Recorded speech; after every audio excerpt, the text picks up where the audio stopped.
Lillian, would it be better if I just watched on Facebook now that I'm thinking about it? Do you think it's distracting if I'm there as another person? Would it be better on Facebook?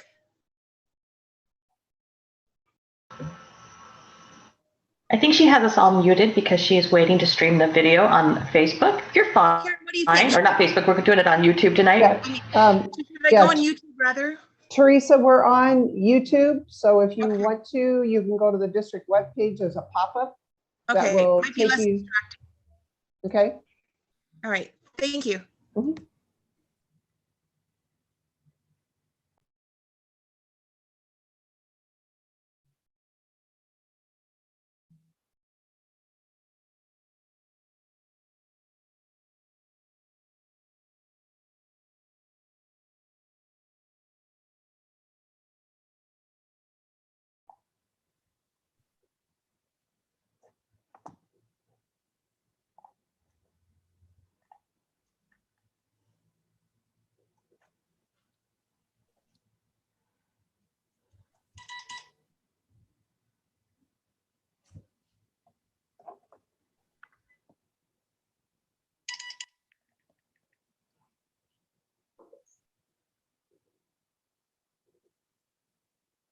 I think we just have a couple more people to come in.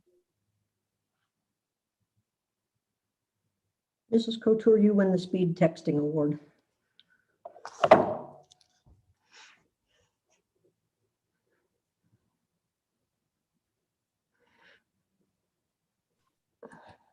Okay, Shelley, you should be streaming on YouTube. It says, yep, meeting streaming on YouTube. Okay, so we can go ahead and get started. Is everyone here? Looks like it. Okay. So. Okay, thank you, Lillian. Welcome, everyone. We'll go ahead and start. I'll call to order the regular session of the Philomath School District Board of Directors for April 19th, 2021 at 7:00 p.m. Hopefully everyone was able to find our new link.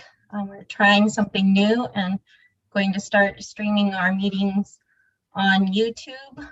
You should be able to link to them still through both our district Facebook page as well as our board chamber Facebook page. And there's also a link to the YouTube meeting on our district page.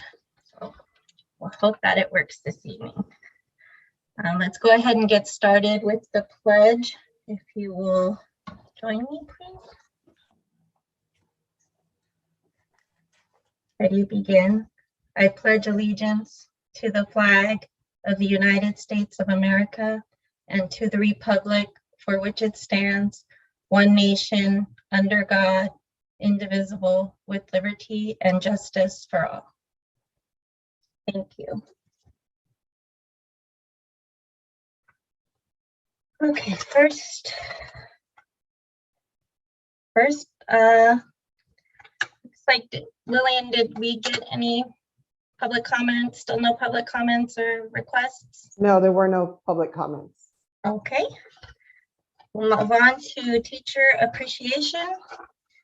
It's coming up next month, but it will be prior to our board meeting. So we would like to go ahead and read a proclamation for Teacher Appreciation Week at our board meeting this evening. I'll go ahead and read that now. Teacher Appreciation Week is celebrated every year during the first full week of May. The Philomath School Board wishes to make this proclamation of appreciation. Whereas teachers mold future citizens through guidance and education, and whereas teachers encounter students of widely differing backgrounds, and whereas our country's future depends upon providing quality education to all students, and whereas teachers spend countless hours preparing lessons, evaluating progress, counseling and coaching students, and performing community service, and whereas our community recognizes and supports its teachers in educating the children of this community. Now therefore be it resolved that the Philomath School Board of Directors proclaims the first week of May to be Teacher Appreciation Week.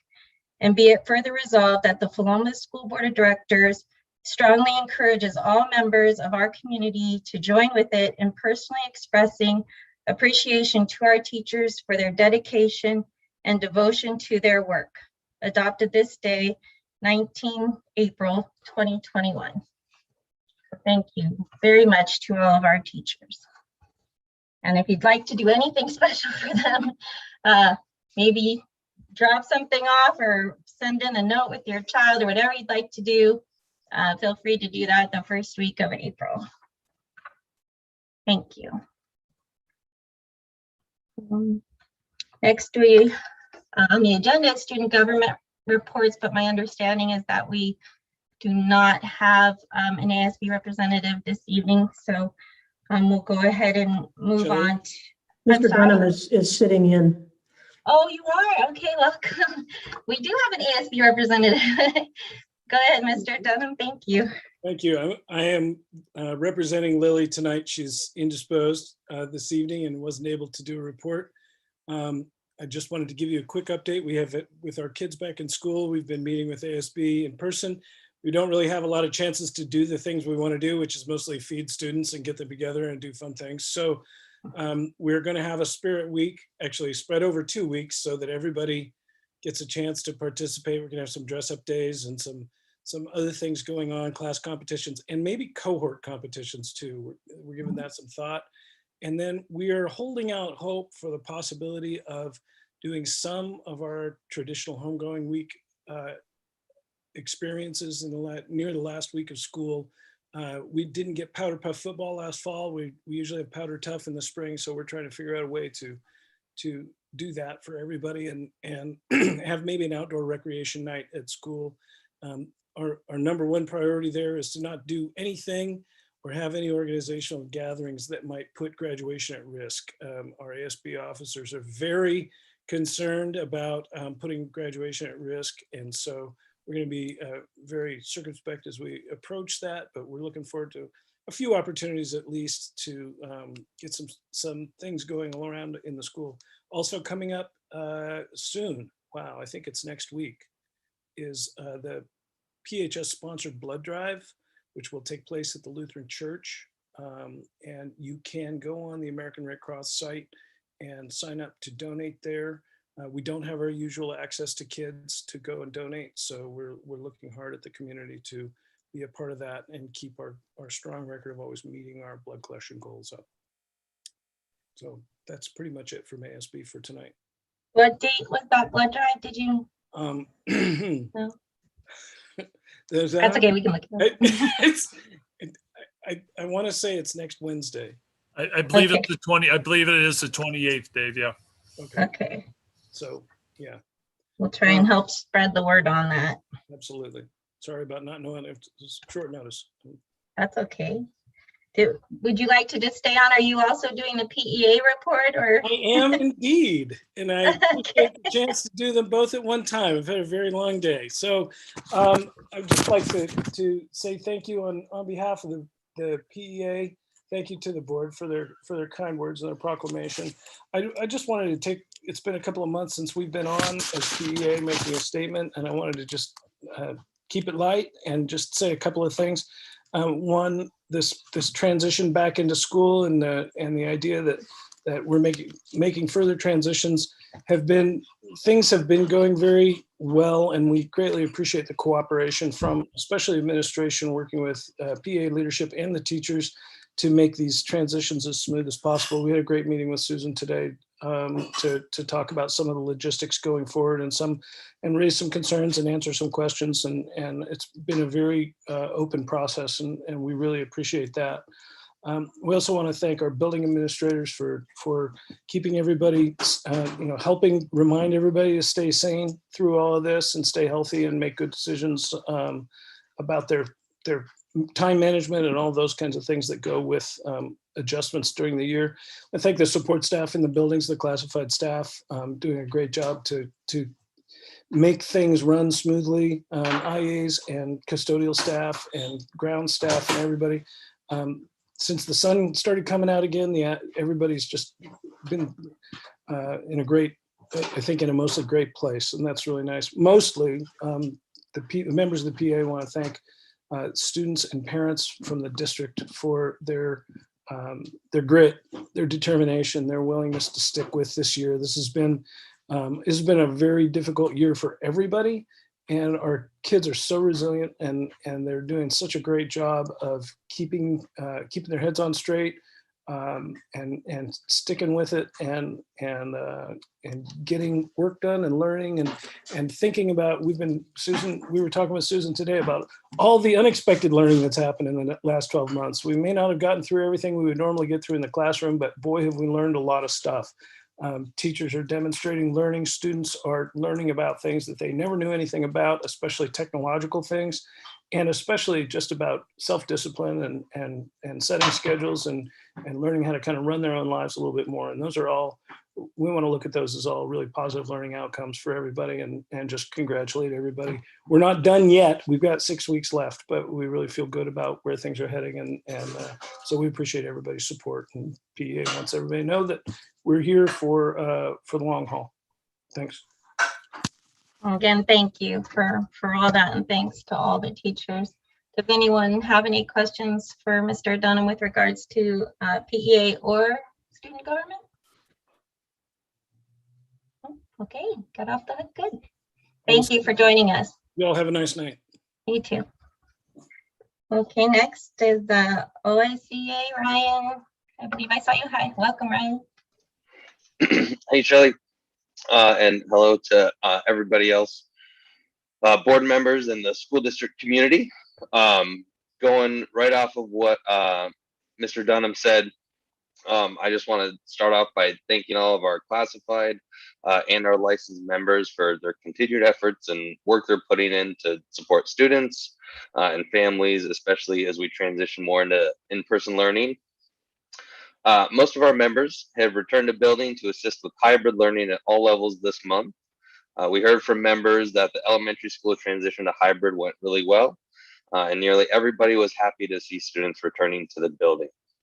We have our monthly chapter meeting next week, so I haven't heard from many members about how the transition into hybrid has gone for middle and high school levels yet. But what I can tell you is that I know all of our members are working diligently to support our students to the fullest extent. And personally, from what I've seen at the middle school, it has been going really well, and everybody's in a great mood. These transitions can be difficult to navigate for all of our members and their duties, but it's been great to see staff and students working together to make the most of it. We look forward to working with Susan and the district on continuing to improve these plans to keep our students and staff safe as they integrate back into the classroom. And we're excited to continue to work close to close the school year out on a positive note by finding ways to get students more involved and having students and staff reestablish the connections that allow our students to thrive and that strengthen our community. And we just thank all the community for all the work they put in and getting through, and we're excited that things are moving forward. So thank you. Thank you, Ryan. And thank you to all the classified staff. Again, we know all of you worked extremely hard to make the return to school possible, and we appreciate all the work so much. Are there any questions from board members for Ryan or comments? Okay, thanks again, Ryan. I appreciate you being with us tonight. Of course. Thanks, Shelley. Have a good night, everyone. You too. Okay, next on our agenda is superintendent report. Superintendent Halliday. Suffice to say, it's been a busy couple of weeks. As you heard from PEA and OSEA, I have to echo Dave's comments from when we met today. It was very good in terms of our conversations and very inclusive, and just was a good feel all the way around, and knowing that people are working hard in the environments they're in, whether they're still CDL or whether they're meeting with students in person, to be able to make it happen. And there's a lot of things when I started to look at my report to put it together tonight. There are some things that will be shared with you by other people, so you don't have to hear me yammer, that have been working on some different things. And it's pretty exciting to be able to say, I don't have to put that in my report because we've got other people that are owning that in terms of championing causes. So I really appreciate it a whole lot. So I'm just going to see about sharing here.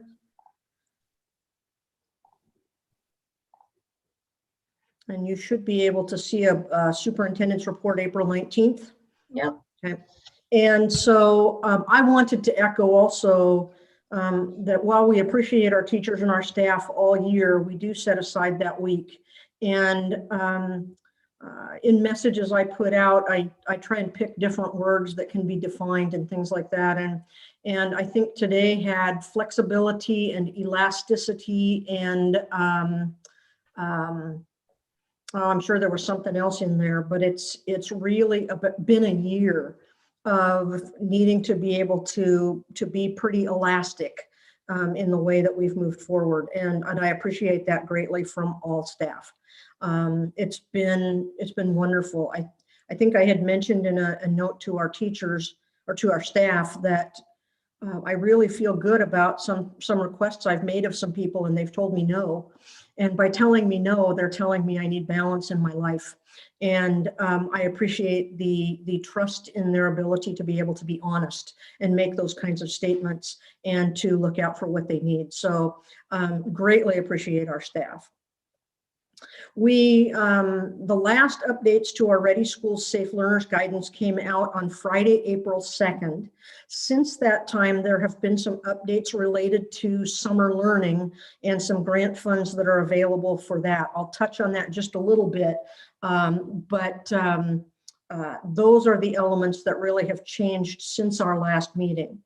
I plugged in, as I always do, the metrics that we're continuing to look at, and the metrics that came out today for Benton County have us at 133.5 cases per 100,000, a 2.6% test positivity rate, which still puts us in a green area to be able to be in school. Just this week, Lincoln County and Lynn County have jumped up to, Lincoln County is a 5% and test positivity, and Lynn County is a 5.8%.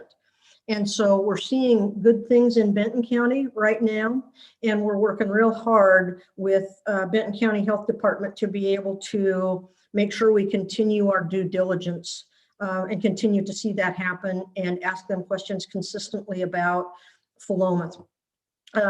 Two people that I can't sing praises about enough are Tina Ho and Lori Haslam, our nurses who have been on the front lines in terms of reassuring families, reassuring staff, adhering to the information that they're given from Benton County Health Department.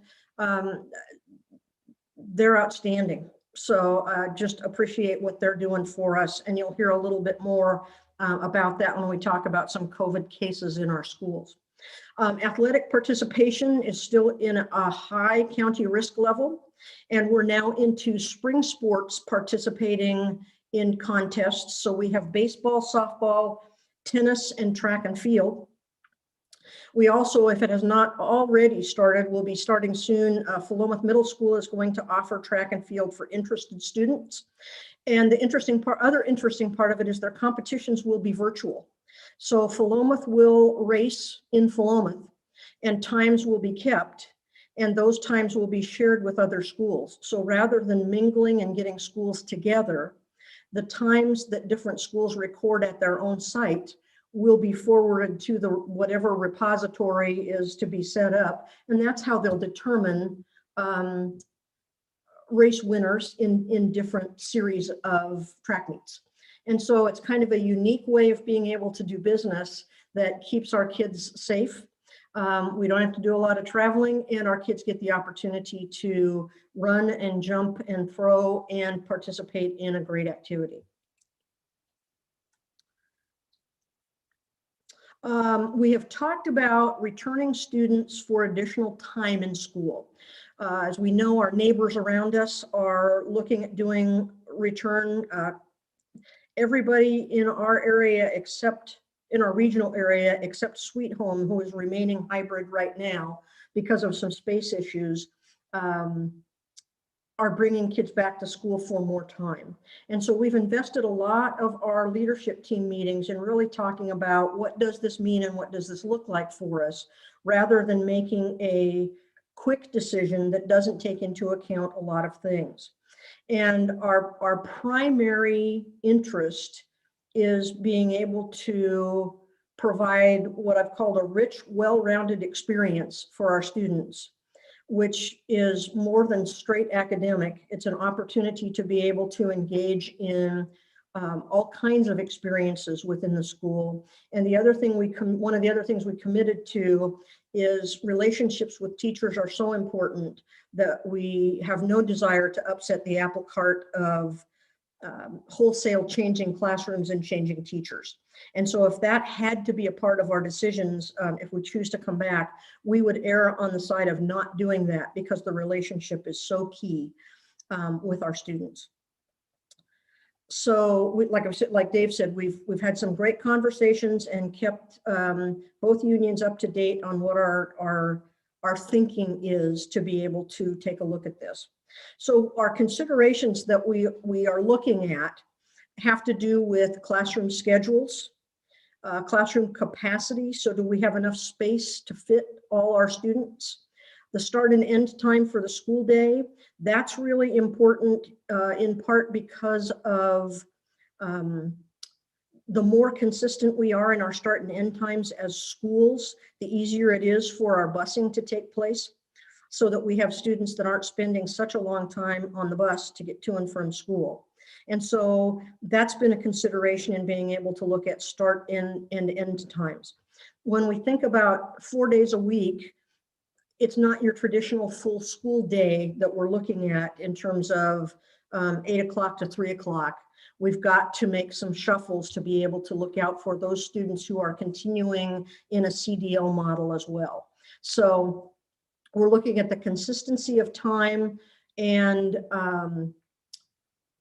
also making sure that we're looking out for all the different learning models that our students are participating in. We're looking at the physical distancing requirements, the cleaning protocols, of course, coordinating with Benton County Health Department, our bus schedules, our breakfast and lunch plans, and then coordination with enrichment opportunities. And an example of the enrichment opportunities has to do with things like, if we release a school day sometime between, around 1 o'clock, if that's a release time that we look at, and we put students on a bus and send them home, we may not have a lot of middle school students that come back to participate in track and field at 3 o'clock in the afternoon. And so one of the conversations is, do we move track and field to 1 o'clock or 1:30, so that when students are done with school, then they can start their practices, and we can look at activity busing later in the afternoon to make sure those students get home. We've reached out to Maxtivity and the Philomath Youth Activities Club. The Philomath Youth Activities Club, because their coaches are volunteers, can't back up their practices because they have to have, their coaches be afforded an opportunity to get off work and get to the practice. But some of the things with their usual after-school activities, we may be able to combine with them and provide some opportunities for students, which is exciting to be able to take a look at that, and an extension possibly of a day for at least some students to give them some other enrichment kinds of things to do. So those are the things that we really have been spending a lot of time on in making our decisions about a desire to come back. Do we believe that coming back to school is in the best interest of our kids? Yes. We're talking about the last 5 or 6 weeks of the school year to be able to give students a what I called, like I said, a well-rounded experience that takes a look at all facets of their education and being connected with each other and with their teachers as we move forward. We are hoping that to make the decision so busing can be determined, to be able to make this happen May 4th is where we're looking at, and plan to put out information to families. probably tomorrow. I was going to say this evening, but I doubt it'll happen, to be able to kind of give you some updates on what we're thinking and what we're looking at. And we're continuing to get input from different people.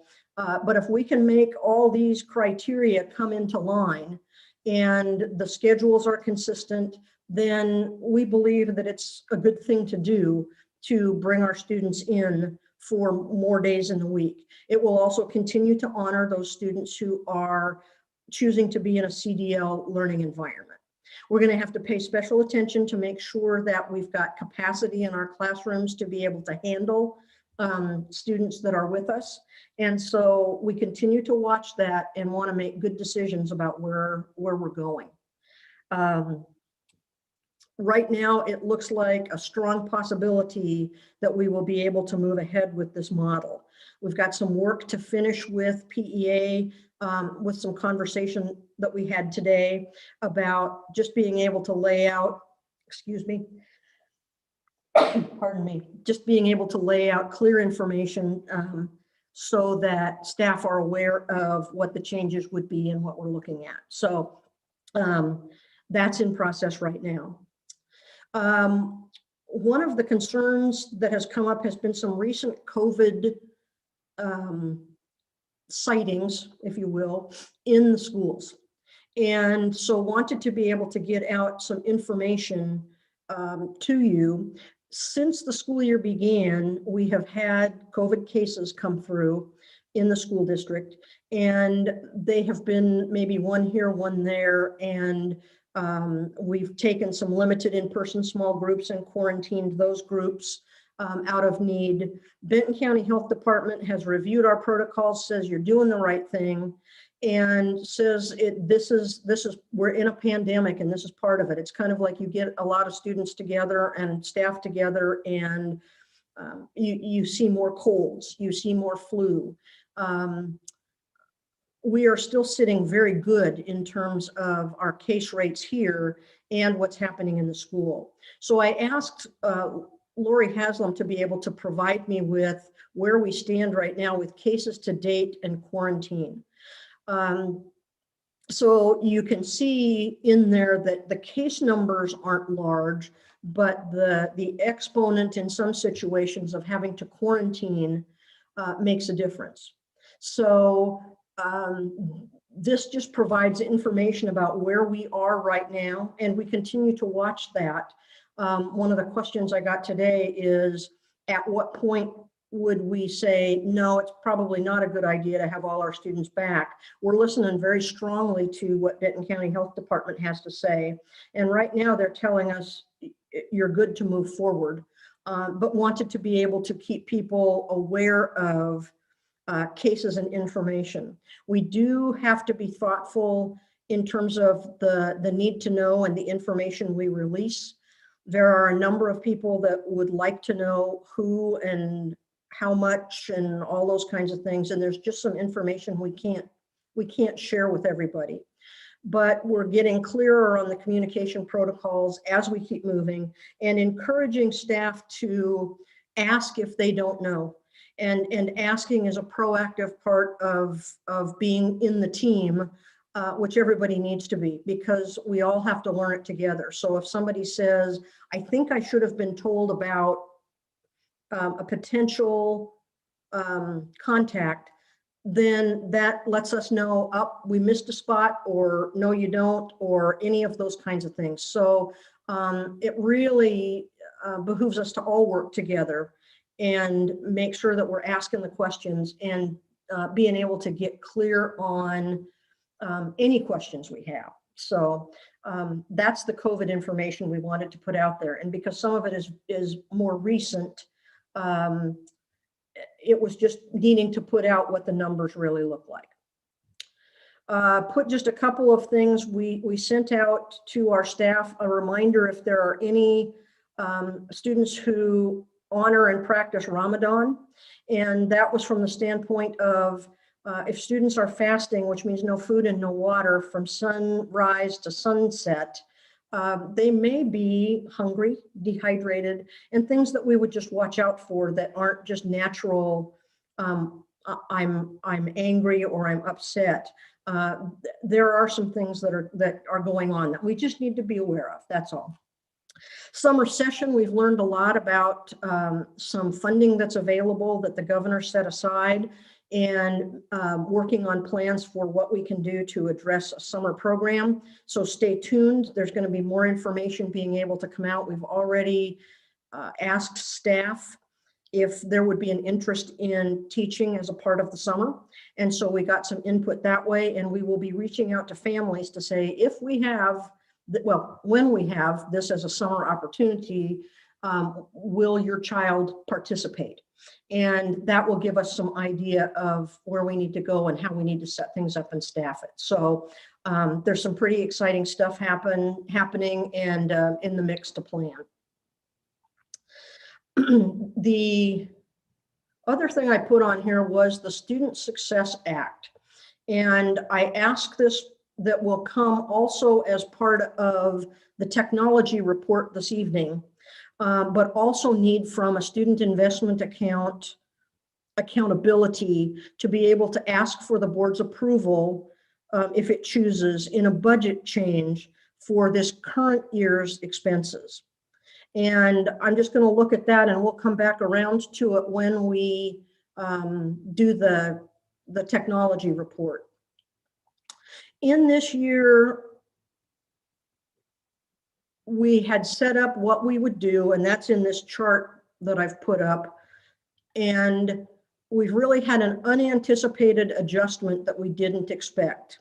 We put funding into this particular fund for technology for Chromebooks under the auspices of supporting a well-rounded education for students.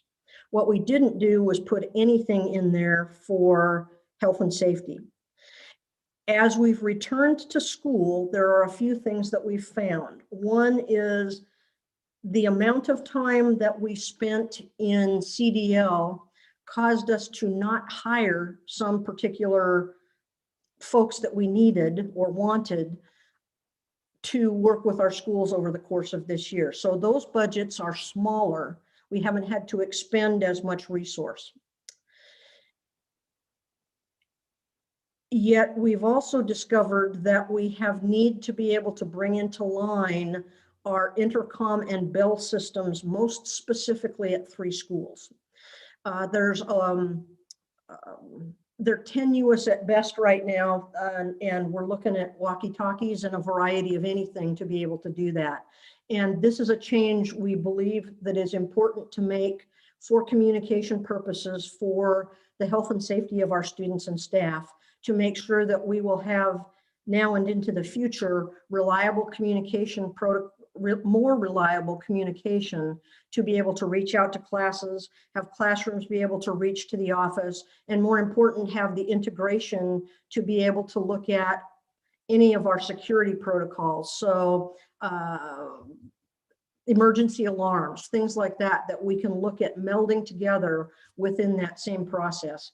And so after long conversation, what our proposal would be, because we did not spend some of this money in the 2021 school year, would be to readjust and realign the budget to be able to take care of a key health and safety feature for our students and our staff, specifically at Clemens, at Philomath Elementary, and at Philomath Middle School, by adding intercom and bell systems. The reason for the change is we want to add something into health and safety as opposed to just the well-rounded education, but feel like it's important enough to consider. And then also we would look at in the next year being able to come back into the same model of what we had originally wanted to support.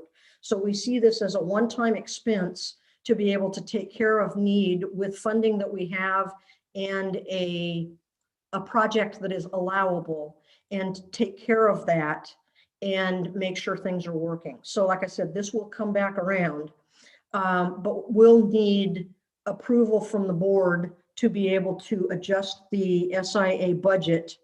And then because community input is a piece of this, we will put it on, if it's approved, we will put this on the webpage for community input through April 28th. and then close that down. And if there's nothing that jumps out and gets in the way, we will be able to make that adjustment with our community input and with board approval. So that's kind of a lengthy piece of the puzzle. The last thing I had in my report was I have reached out very recently to Chris Workman for the city of Philomath to be able to walk property for the easements that are being for the existing water lines and the connections of Cedar and 16th Street, so we can walk that and know what that means for Philomath School District property, inclusive of the connection to PES and the playground. So I think I've talked enough. Are there any questions for Susan related to the superintendent report? I had a couple questions, and maybe for Susan. So thanks for sharing the information on the COVID cases. So just because maybe some of the parents are hearing some different things. So can you, without getting into all the details, can you comment a little bit just about quarantine periods? And because my understanding is the triggers for when they start and the duration of the quarantine period has a lot to do with when things are, so people might think they're receiving inconsistent messages, but I think we're following all the protocol and guidelines for quarantine. Is that correct? Right. And the thing that we've heard more than anything is, in some instances, why the long quarantine, or why has it been extended? And the other one is, why have you shortened a quarantine? And the things that we have to remember is a quarantine begins from the point of instance, or the point of contact. And so it could be that contact happened last Monday and we didn't get the information to solidify that there was a case or an issue till Thursday. The quarantine time starts Monday. And so what appears to be a shortened quarantine time is really because we have to count from that point of an incident. And right now, let's see if I get this right. If a test is negative, then we have people quarantining for 14 days, symptomless, and then being able to return to school. If there's a positive test, it is a 10-day quarantine. We're looking at symptom-free, and if there's a breakout, then the quarantine starts itself over again. So those are the ones that kind of extend themselves out. So a lot of it is dependent on kind of the situation, whether there is a positive or a negative test, and then what is considered a close proximity or a close contact with a particular student or staff to be able to make that happen. So it's quite a science. We've been speed dial to Benton County Health Department, and I feel real good about the phone calls that our staff have been making to families, as opposed to just an email that sometimes doesn't get read because they're not reading people aren't reading I don't read my personal email all day long. So it's been a nice way to be able to make sure that there's information out and questions answered. It's a little nerve-wracking when it starts to hit that way, but we also know that as we start to have more people back, we're going to look at an increase in colds. We're looking at an increase in the flu and all kinds of things like that. Now, granted, COVID is not the same as a common cold or a sinus infection, certainly. But it's really about following our protocols and being thoughtful and knowing that we have to do our best and know that some things may crop up. What the research is saying that most of the spread is outside schools and really not so much inside schools, especially with our younger students. We also know that today there was opening up to be able to have, for those who choose, students as young as 16 being able to be vaccinated. So we're starting to see some changes in that as well. And I guess my point is, so for parents especially, we're following all the guidelines and protocol for quarantine, and when questions come up, there's only so much information that can be shared just because of student privacy laws and all that kind of thing, right? So, Right, and we're getting better in terms of our protocols for being able to make sure that we notify. And we also encourage, if there's questions, please ask, because that's the way that we're going to make sure that everybody gets the information they need, and that we don't come up with something that we're going, hey, we hadn't thought about that. So it's incumbent upon all of us to be really open and to be able to share with one another. yeah, thank you. And then one more question on it's a separate topic, but on the technology or the investments, I guess that was in your table. So if I understood that correctly, so first column is what's been budgeted, second column was labeled adjustment, but I think that's what's proposed as the new amount. New budget. So then there's a difference. So in some cases higher, some cases lower. We might save 50,000 here and spend 70,000 more there, or whatever, right? Is that how I interpret that? Yes, you are correct, and that's exactly what we did. So if you look at, for instance, the original budget for our instructional support with adding classified employees was just under $150,000. Yeah, so we basically saving 53 grand there. Right, we're saving there, and so then in the mental health support we went over. Okay, and so that's how we went about it, to be able to figure it out. And rather than shuffling things around, we said, let's just lay it straight out. This is an expense that we need to be able to try and find a way to cover. It's allowable within these funds. We didn't use these funds for some of the staff hiring that we had originally planned, knowing that we want to come back to our plans to be able to increase the educational opportunities for kids into the future. This is the kind of, let's see if we can agree that because we have it, we'll expense it under the auspices of health and safety to be able to move us into the future. Yep. Okay. And through some magic, Bill got it to balance out to the penny. So that's excellent. So thank you. Any other questions for Susan?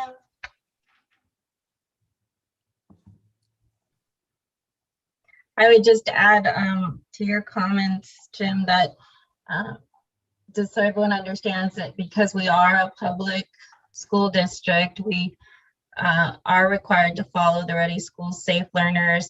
And I think it's important to note that we have been following that since the beginning, all through the pandemic. That is what we have followed. So we don't pick and choose which rules to follow. We follow those rules that we've been given from the beginning.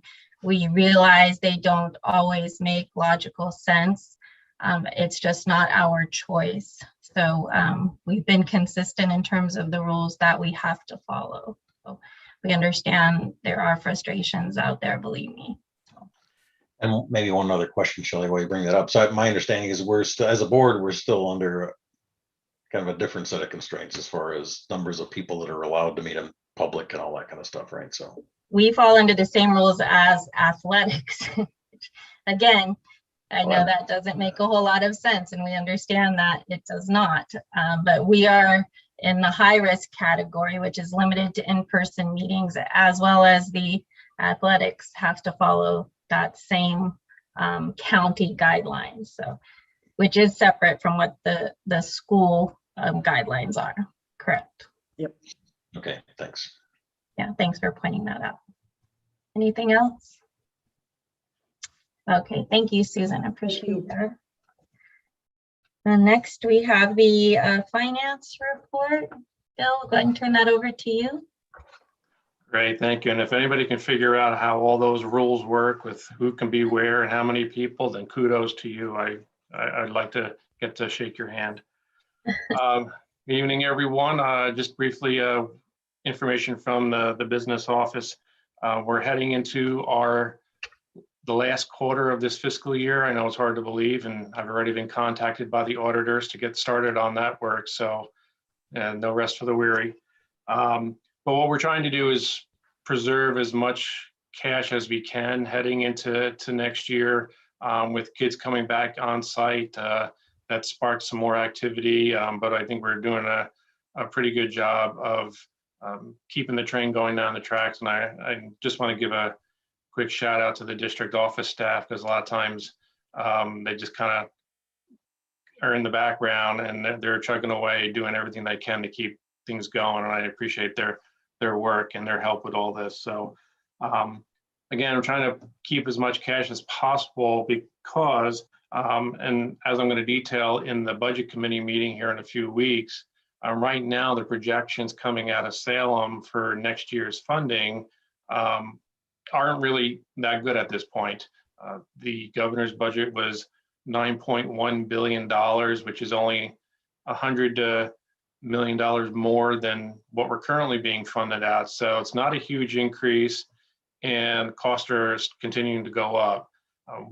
The other part of that is our enrollment. If you remember in past meetings, I've indicated to the board that we've shown about 100 students have left the district during the pandemic to go to homeschooling, other charter schools, other sources of education. And so what I did in preparing for next year's budget was to say half of them will come back, because you can't assume none of them are going to come back, and you can't assume all of them are going to come back. So we just kind of in the middle. Fortunately for us, as you see in the reports that I presented, 36 of those students have already come back as we started to introduce kids back into on-site education. So the trend is good, that we're going in the right direction, but the projections financially at this point are that we could be looking at $500,000 less in funding than we got this year. And so that's been a challenge to put together the budget for that. And that's why I get haircuts to cut the grays out of my hair. But you'll see that when we present the budget here in a few weeks. Couple other things to note. I did hear from our attorneys the other day. If you remember the issue that we've had with the boundary between us and Corvallis on a few properties, I am told that as of last week that has been finalized, and it's something that now will hopefully be behind us. There was one outstanding issue that we're waiting to hear about, whether Corvallis was going to seek some back taxes for that period from us, but there wasn't a material amount, if I remember correctly. So we'll wait and see what that is. But I just wanted to update the board that boundary issue, I think, is now finally behind us. And I think that was everything that I wanted to share at this point. So I'll open up to any questions about the financials. Anyone have questions for Bill? Any questions? I did have, well, I had seen something about outdoor school. I didn't know there was outdoor school, and this may not be for for you to answer, but I know there's nothing on here now, but we did have two expenses, I believe, incur with regards to that. And I just wondered if you could give us an update on those funds and how they're being used. And for the funds that we approved in 2020, my guess is they didn't get utilized. And did those carry over? The funds from 2020, I believe, and Steve Bell may be able to help me out a little bit, but there was work done and it was funded under a grant. So there were payments made. I don't believe there was any carryover from last year. And this year, we've paid a deposit on the outdoor school for both last year's group that didn't get to go, and they're doing something, I believe it's even this week, and then this year's group that will go, I would assume, in the very near future. Hopefully that answers your question. Steve, there's anything that I missed on that? There's a lot. Sorry. No, actually, I mean, the summary is that last year we did spend the money that was provided us to the grant, and we were encouraged to do that so it keeps that flow going and keep the camps alive. And so that was part of that process for last year, even though our students did not participate. Currently, our 7th graders, which would have been last spring's 6th graders, are participating in an outdoor school. Granted, it's different. It's on site, actually on our campus using Downing Forest and the park and a few other areas around the site there. And so that's happening this week. It's full days, and our sixth graders will participate in a very similar event the week starting May 3rd. So we are utilizing it. It's different. It's all grant funded. So we're very fortunate and glad that we are able to offer this and this for the students, and just glad that it's happening actually. Great, thank you. That did answer my question. I just was curious about the funding piece of that, and grateful you're able to do something to still make outdoor school happen. That's exciting. I had a question. And then, another question I sorry. had is related to Chromebooks, but I can wait until we have the technology conversation, I believe, because I see two of these expenses are related to SIA, but it doesn't come out quite to what I believe was just on the SIA budget. Because on the budget, it looked like for Chromebooks, we had the adjusted amount was $38,800. And there's two expenses on here for Chromebooks, one for $32,000 and one for $51,000. But maybe the difference was funded by Measure $98. Yeah, the larger one was split funded between the student investment account and Measure 98. There was room in both grants, and so we utilized that to acquire more Chromebooks. The exact split I don't have in front of me, but that's where that difference would be. Yeah, it could have only been about $5,000, it appears, according to the budget. I just wanted to. It's possible, and I'd have to look at the number Susan's put on that sheet. Okay. It could be a part of something else too. Okay. Those are my only questions. Anything else? And I think Jim had a question. Oh, sorry, Jim, go ahead. Yeah, sorry to interrupt. I had a question on enrollment, and I don't know if this is Bill or Susan, but it seems like, well, one, just an observation. It seems like for the past several months, the comparison to the year prior, we're down about 100 students, right? And then this month now we've closed the gap. So the difference between March and April, can you tell with that growth in students, were they CDL students or were they hybrid students? Do you know? Or maybe homeschool, I wondered. Yeah, in order for the enrollment number to decrease like it did, the number of students from 100 down to 64, those would have to have been students who were homeschooled or at another charter school outside the district, because if they were CDL, they would still be considered our students. So those are students who opted to leave when this whole started and now are deciding to come back, whether it's CDL or in person. Okay, yeah, I guess I was asking, did they come back as CDL or did they come back as hybrid? That's kind of what I was. Yes. So both. Yeah. Okay. I mean, I would tend, and Susan might know better than I would tend to think that more of them chose to come back in person, because the reason why they probably left in the first place is that they wanted that in-person experience. And now that we're starting to offer it again, those students are now starting to return. Well, yeah, that would have been the theory I had. Well, and what I always put in context is, we had an enrollment decline of 100 students, right, in the middle of probably one of the biggest housing booms this town has ever seen, right? So you got to put that in perspective, that they didn't leave town, they've just checked out, right? So now if they're checking back in, that's a good sign.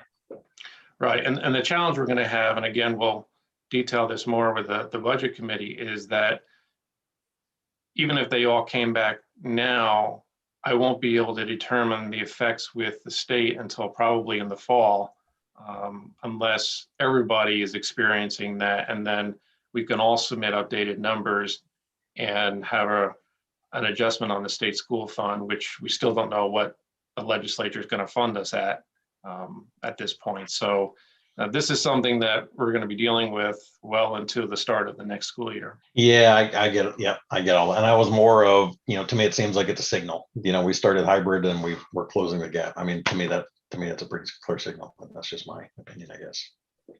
Okay, thanks. Yep. Any other questions? We know that if we bring more students back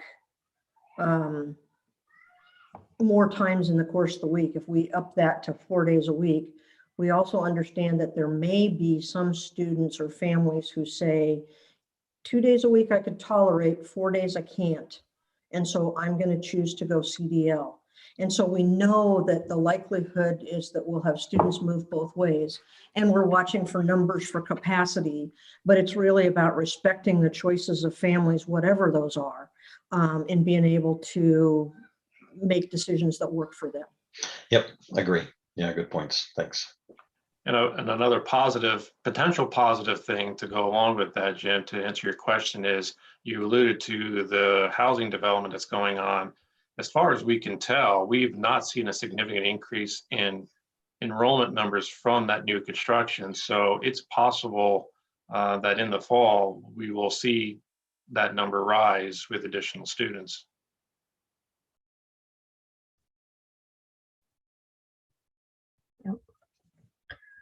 Okay, thank you so much, Bill. Appreciate it.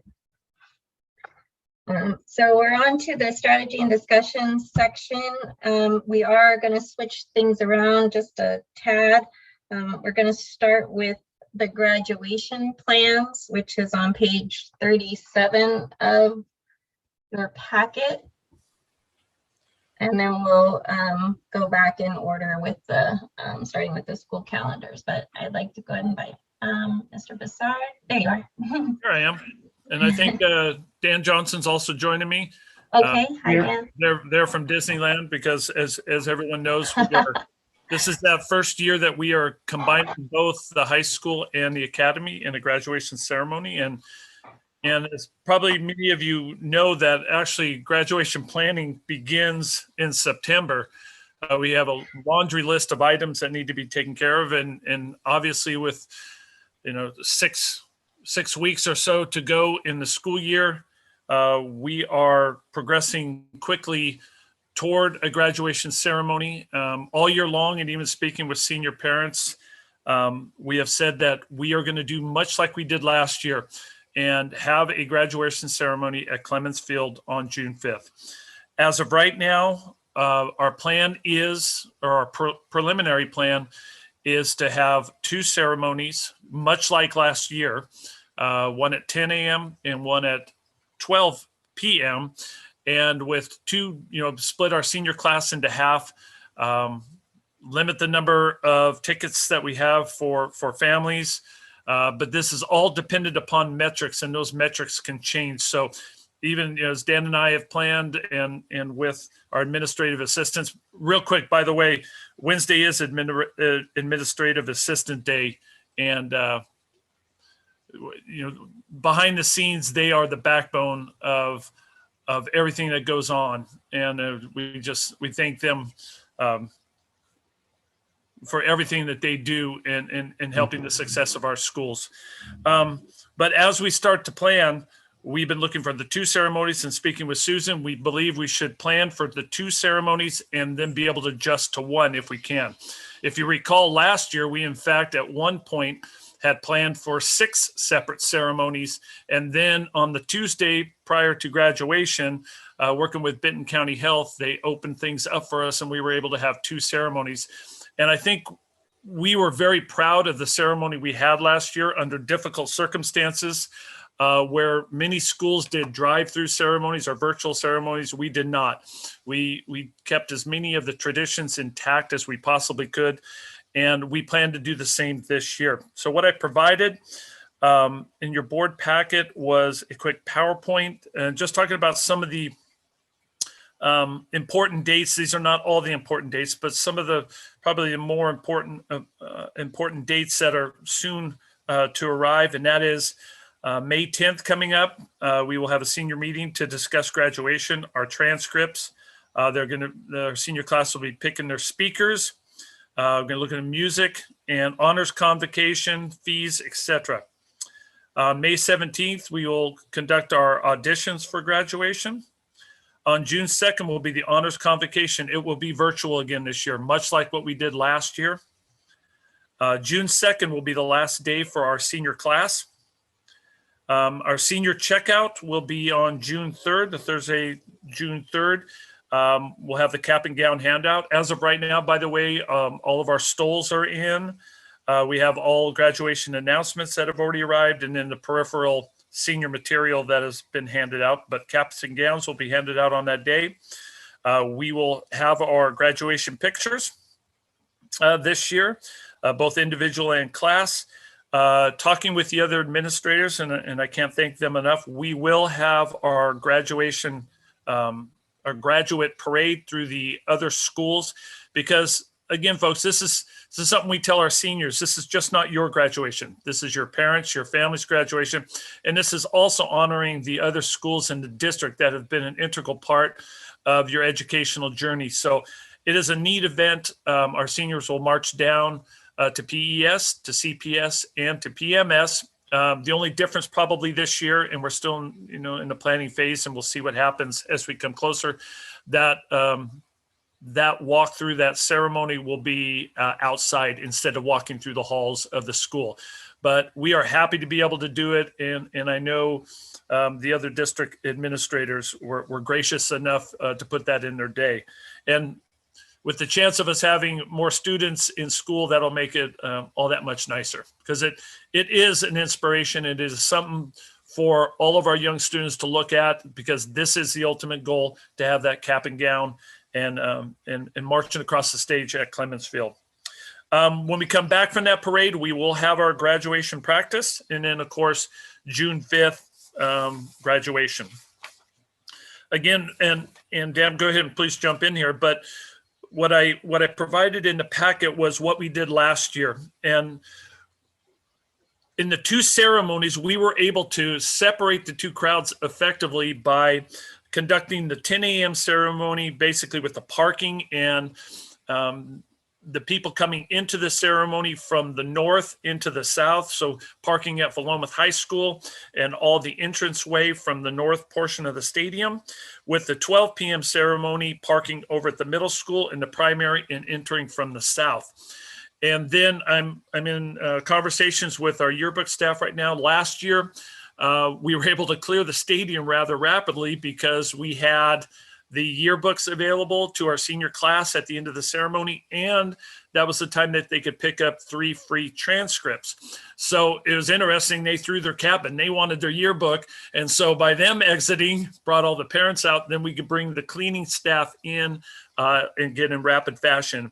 And like I said, under the tough conditions, I really thought the ceremony last year was fabulous. Some changes we do want to make this year. If the numbers are right, I've already talked with our performing arts. We would like to have a live band in there. Another thing we'd like to do, we would love to have our board members in the stadium, and we would like to have our teachers in the stadium. If you recall, last year they were on the outside of the fences and kind of waving in, and many of our board members came in a couple at a time to hand out the diplomas. And I know that event is as important to you as it is to our students. And it's important that we can bring as many of the support staff into graduation. Again, all of this is dictated by the metrics. We will try to play with those metrics the best we can. If we're still in the high category, you could be looking at 15% capacity. So we're looking at the number of people that we can fit within the stadium and potentially of additional seating. But like I said, we're going to do the best we can to have the best ceremonies possible. A couple things, the masks are probably going to be required. Then when we sit down and as we spread out our students, then we can have some adjustment there. We will have the same staging that we had last year with the backdrop, because we're going to have to space out our graduation class a little bit wider. Dan, did I miss anything there? No, I think you got it. YouTube. Dan, why don't you talk about YouTube? Oh, yes. And we will have it live streamed again on the district YouTube channel, so that the families that are unable to attend for whatever reason will be able to watch our graduation just like we did last year. We think that was a wonderful success. In fact, there was a family who were in the second ceremony, how excited they were to be able to see the first ceremony, drive to the stadium, and watch the second ceremony. So I think that's just something that will just continue as we move forward. I know it's very difficult, folks, if we're still in a high category, and like I said, crossing our fingers that things open up more for us. And as things open up, that means more tickets for family members. That is the most difficult thing that we have to go through. I know if we surveyed, even last year when we surveyed our senior class, their intention, they wanted all of them to graduate together, which meant you had a severe limitation number of family members. So we struck that balance. And again, we will be talking with our senior class here coming up, that they're opting for the same type of thing, but that's what we're planning for. And again, with an adjustment. And all I can say is if we could do it last year in a quick 3 to 4 day turnaround, even if the metrics changed on the Tuesday before the 5th, we will do everything we can to include more people within the ceremony, or more people to support our graduates, because let's face it, this has been a senior year to remember. And I don't know if it's something that we'll probably talk about that day. It's something that they're going to have stories for the rest of their life, but we want to send them out in the right way and really thank them for their years at Philomath. So do we have any questions? I had one quick question. The golf cart assistance for guests and not being able to provide that. I don't know if it was an issue, or if we had issues with family members who may have needed that. I've seen it in other spaces and places in Benton County. And so I just wondered if that was able to be looked at, or maybe it's not needed. Maybe it's not a support, but I know, for those family members who might need it, it might be beneficial. So I wasn't quite sure if that was something that's changed from last year to this year. Yeah, and the answer for that is very simple. And again, right up until the ceremony, we'll talk with Benton County Health Department. If they give the go ahead, oh yeah, that's okay, as long as you're cleaning it between passages with done. That is very flexible, and it was flexible last year. It was a sense that the cleaning protocols were much more extensive, not knowing the things that we know now. Last year that we didn't have it, but we are ready to use it. And again, up to that week, if we're given the thumbs up and go ahead, of course, we will put that into play. I definitely like all the thought and appreciation or effort that's gone into this, and I just appreciate all the desires, I guess, to make. I too was pretty happy with the way graduation turned out last year, given how it could have gone. I thought it was really good. The only thing I'd throw in as a plug, maybe, that, and I think this was actually student led, but they had some sort of a car parade through town that was a more extensive route, and that was really cool. I mean, they are doing that Thursday night, Jim. They're doing it Thursday night prior. That was really cool. Yeah. And that allows more of the community to take part, because you have so many restrictions on who can come into the Clemens Field or whatever. I thought that was a really cool event. So yeah, so that is not a school sponsored event, but we have a very extensive senior parent group that is working on a couple things. The parade is one, the signage throughout town is another. The yard signs, much like the senior class had last year. They're looking at some type of senior all night. They're even talking about some type of, dance, how they were able to do that. But yes, the preliminary plan is for them to have that parade, and they've been working with Ken Rubin about a proper route. Is going to be Thursday night prior to graduation. So all of our practices, they'll have their captain gowns, and then that night will be the parade.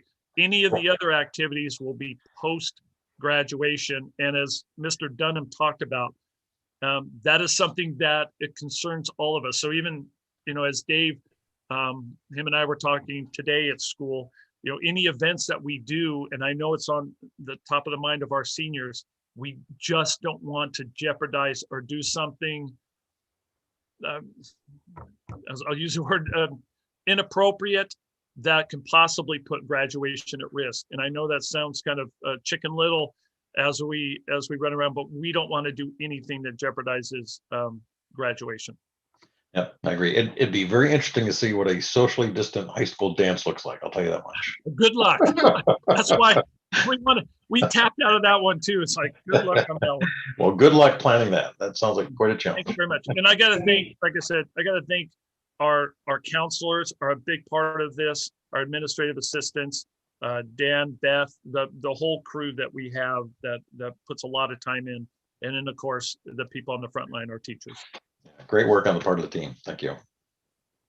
Any other questions?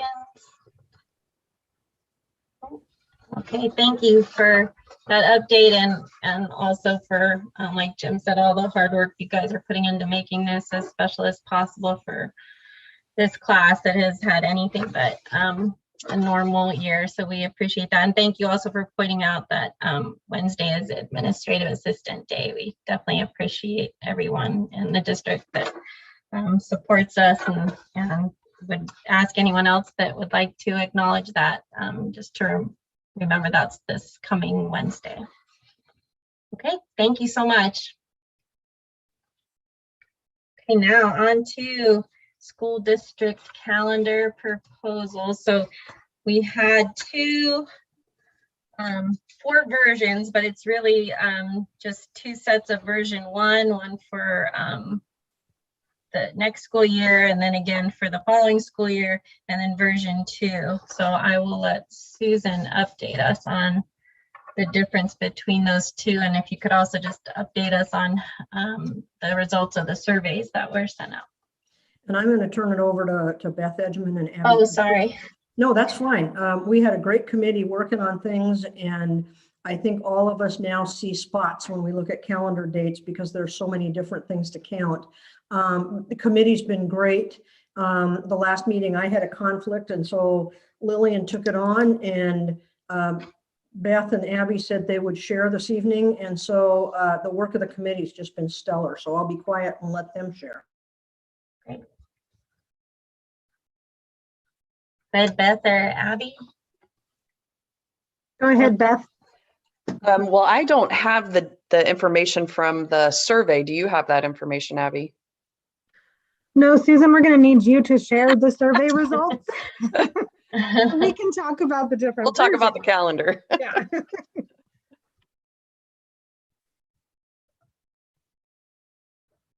So we'll talk about the calendar while Susan finds that. We have worked on the committee looking at various calendars, and just like Shelley said, we have the two versions for you to look at. The idea tonight is to vote on a preference of whether you would like to return before Labor Day or after Labor Day. So you will see version 1 is a before Labor Day option, and version 2 is after Labor Day. And then throughout the calendar, originally, when we shared with you last month, there had been 3 versions. One of those versions was a before Labor Day as well, and also had a week at Thanksgiving. That one was voted down, and so we have now, the results are that we have these 2 versions of the calendar to choose from. So Beth, can you share a little bit about some of the things that we put on there? Yeah, so we have the pre-Labor Day and the post-Labor Day. One of the differences this year in the calendar is we've looked at splitting some of the conference days, especially in the fall. We really wanted to honor which every school has their own individual needs. And so there's 2 days, and if you look at the pre-Labor Day version 1, 2 days in October, where on October 1st, it would just be middle school and high school having the day off. And so the elementary school would be in session, and that's to allow the middle school to do their student-led conferences that they have. But the elementary school doesn't need a conference day that early in this in the school year. And so that's where that Thursday, October 28th is a conference day for them, while the high school and middle school students are in session. And then you'll notice the rest of the conference days have 2 letters on them. I don't have mine in color right now, but that means all the schools are out at that time. And that was one of our survey questions. And when we had the information, when we talked about it at our calendar committee meeting, it didn't seem like too many families were concerned about us splitting those days. And Susan might have that data.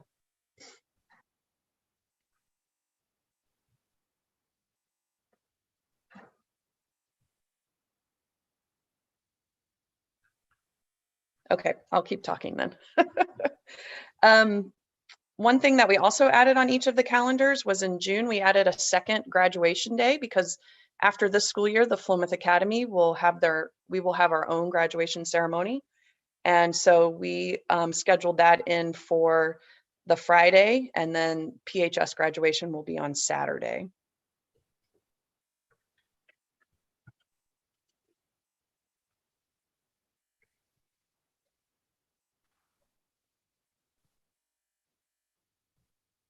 So if you look, thank you, Susan, for posting those. If you look at the survey, you can see the preference for when families would want to begin the school year. 60% want after Labor Day. 16% said before Labor Day, and 23.5% said no preference. We also surveyed each individual staffs at the school, and it was really split between the two versus before or after Labor Day. We also asked parents about professional learning, whether they would want, like what time of the week they would want to have their children come home early if we did a half day. And overwhelmingly that decision or choice for families was Friday afternoon. And then we asked about conference and grading days. And you can see on the conference grading days there that, let's see before is if it's very important to keep the days on the same day, and a 1 is not that important. And for our families, the greatest amount was to keep it on the same days. So on our calendar, we tried to do our best to keep it the same, but we really wanted to honor the middle school because they do gallery conferences in the gym that is really, really successful. But having that conference so early, like Beth said, so early in the school year for the elementary and primary school, we just can't collect enough data to share with parents and know where the kids are at by that time. So that one day we did it different, but we kept the rest the same. I think the last one is about high school graduation. On one of our calendars, graduation possibly conflicts with OSU. We don't know the time of OSU, and so we wanted to find out from families if this was important to them for us to try to avoid. We've had it, I mean, over the years, we've had lots of different things. It's fallen on the same day, but other years it hasn't. So it just depends on what the board decides is the best calendar. We kind of got bookend responses on those, but what the after Labor Day has the possibility of bumping into the Oregon University system. And so this was our way at getting at some of that. The other thing would be the possibility to entertain graduation on a day other than Saturday, if that really became an issue. So that was part of the conversation, but we only wanted to ask a limited series of questions to the community.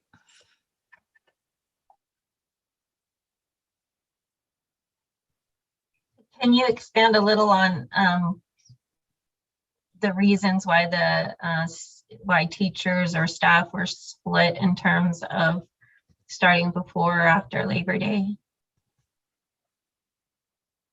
I can speak for Clemens staff. It was really quite interesting, the different reasoning. one of the things that had come up was if we come back that the week before Labor Day, we are in person for a full week, a full 5 days, and don't really have like a staggered start or an acclimation period for coming back to school. Whereas the after Labor Day you have that Monday off. So that gives us a little bit of a shorter week for staggered start. For teachers at Clemens, that was not a concern because having the kids there, we already do half the kids on the first day and the other half the second day, and then all kids the third day. So getting us a few days with all kids is beneficial. But as you go higher and higher, that is harder on the kids to go immediately back into a full day or a full week of school all day. So that was one thing that came up. Beth, can you think of anything more? Well, working at the academy, I don't have as many staff in my school, but one thing that we were talking about, just once we know what's going to happen with summer school and summer learning, the thought about school starting after Labor Day gave us more time in August to provide credit recovery or credit retrieval for students that maybe missed out on credits this year at the high school level especially. Yeah, I can't speak for any of the other schools though on what their teachers were thinking. Okay, thank you. That makes sense. I was just Steve curious. or Chad or Brian, Mike, do you have any input from the other schools about choices and decisions?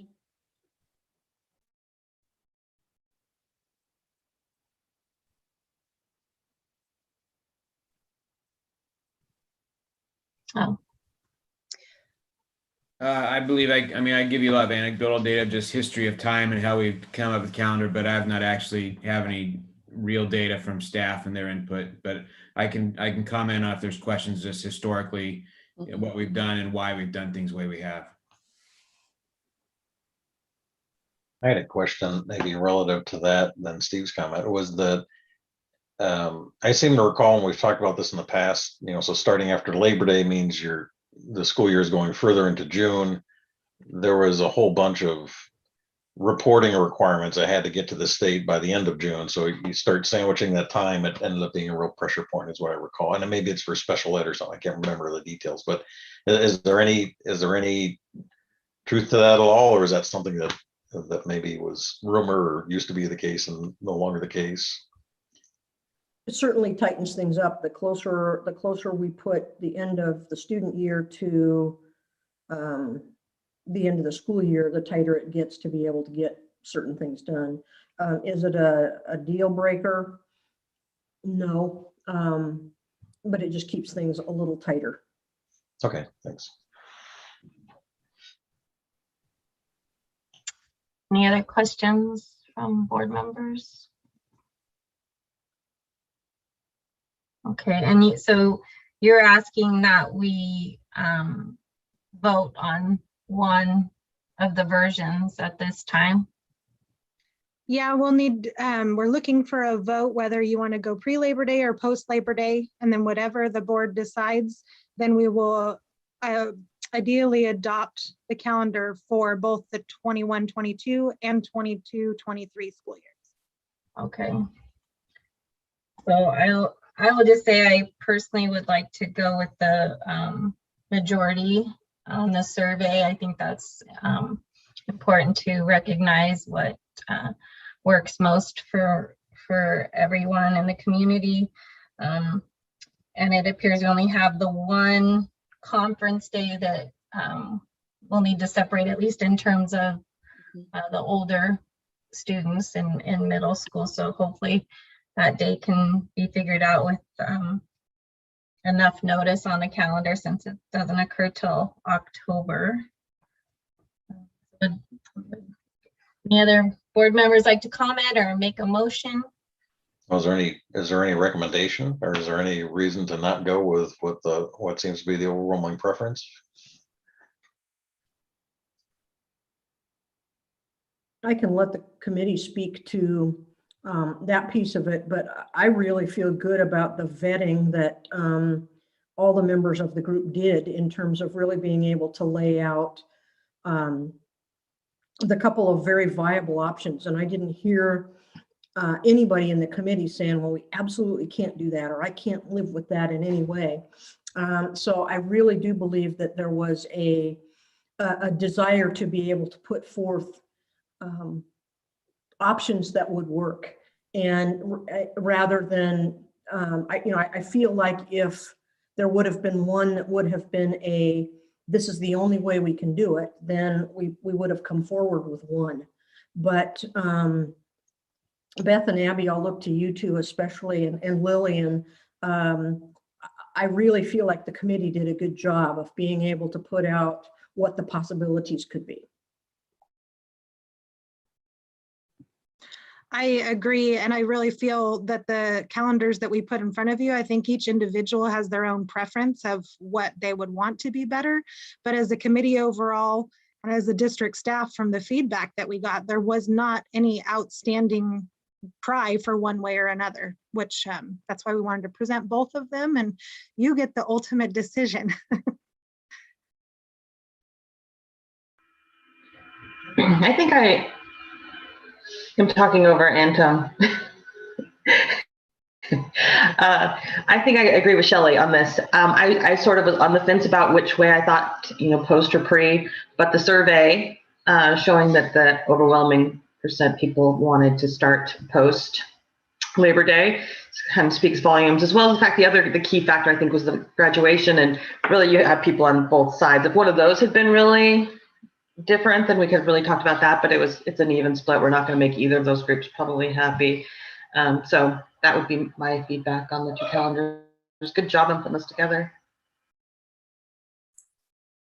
Yeah, I'm the same. I would go with majority. The one question I would have on the first calendar for post Labor Day, so 21-22, there is that makeup day that's after the last day of school. And I wonder if there's the possibility of moving that to either May 13th or May 20th. Still falls in that trimester and semester, but doesn't.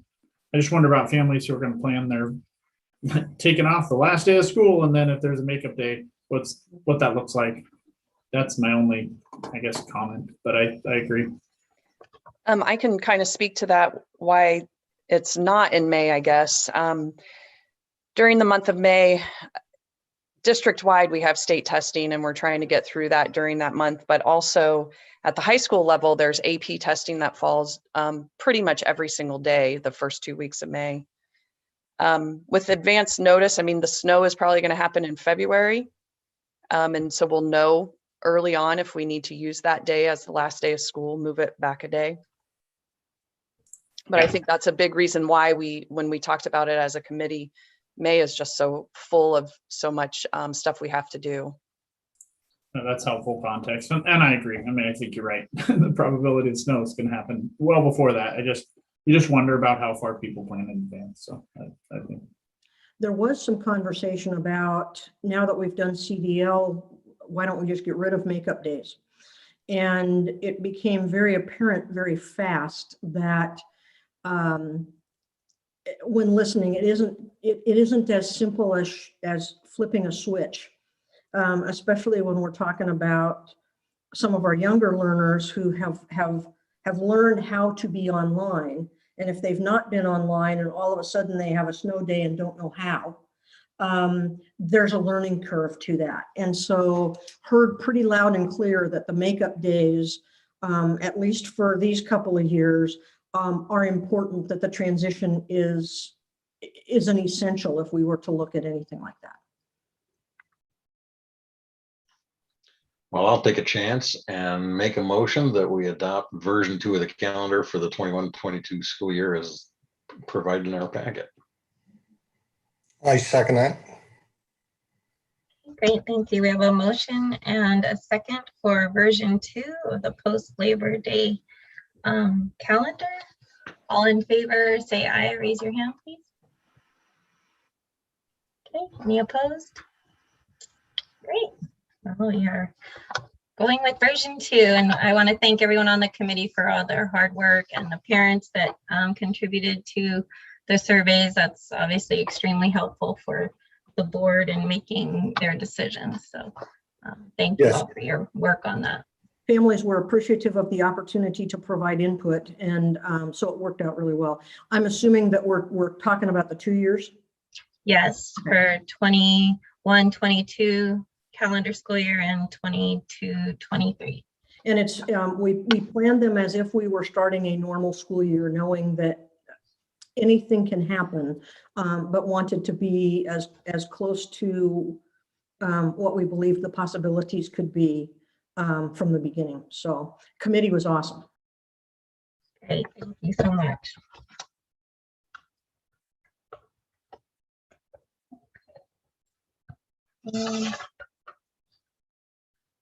Facilities update. Hey, Joey. Hi, another everyone. one to you. So I'd like to talk briefly about a new way of planning for our facility projects.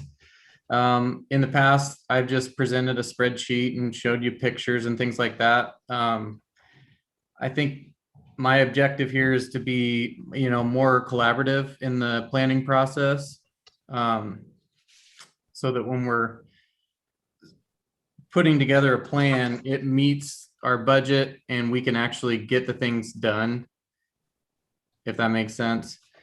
So we would update the current 5-year facilities project plan to reflect the current needs and upgrades.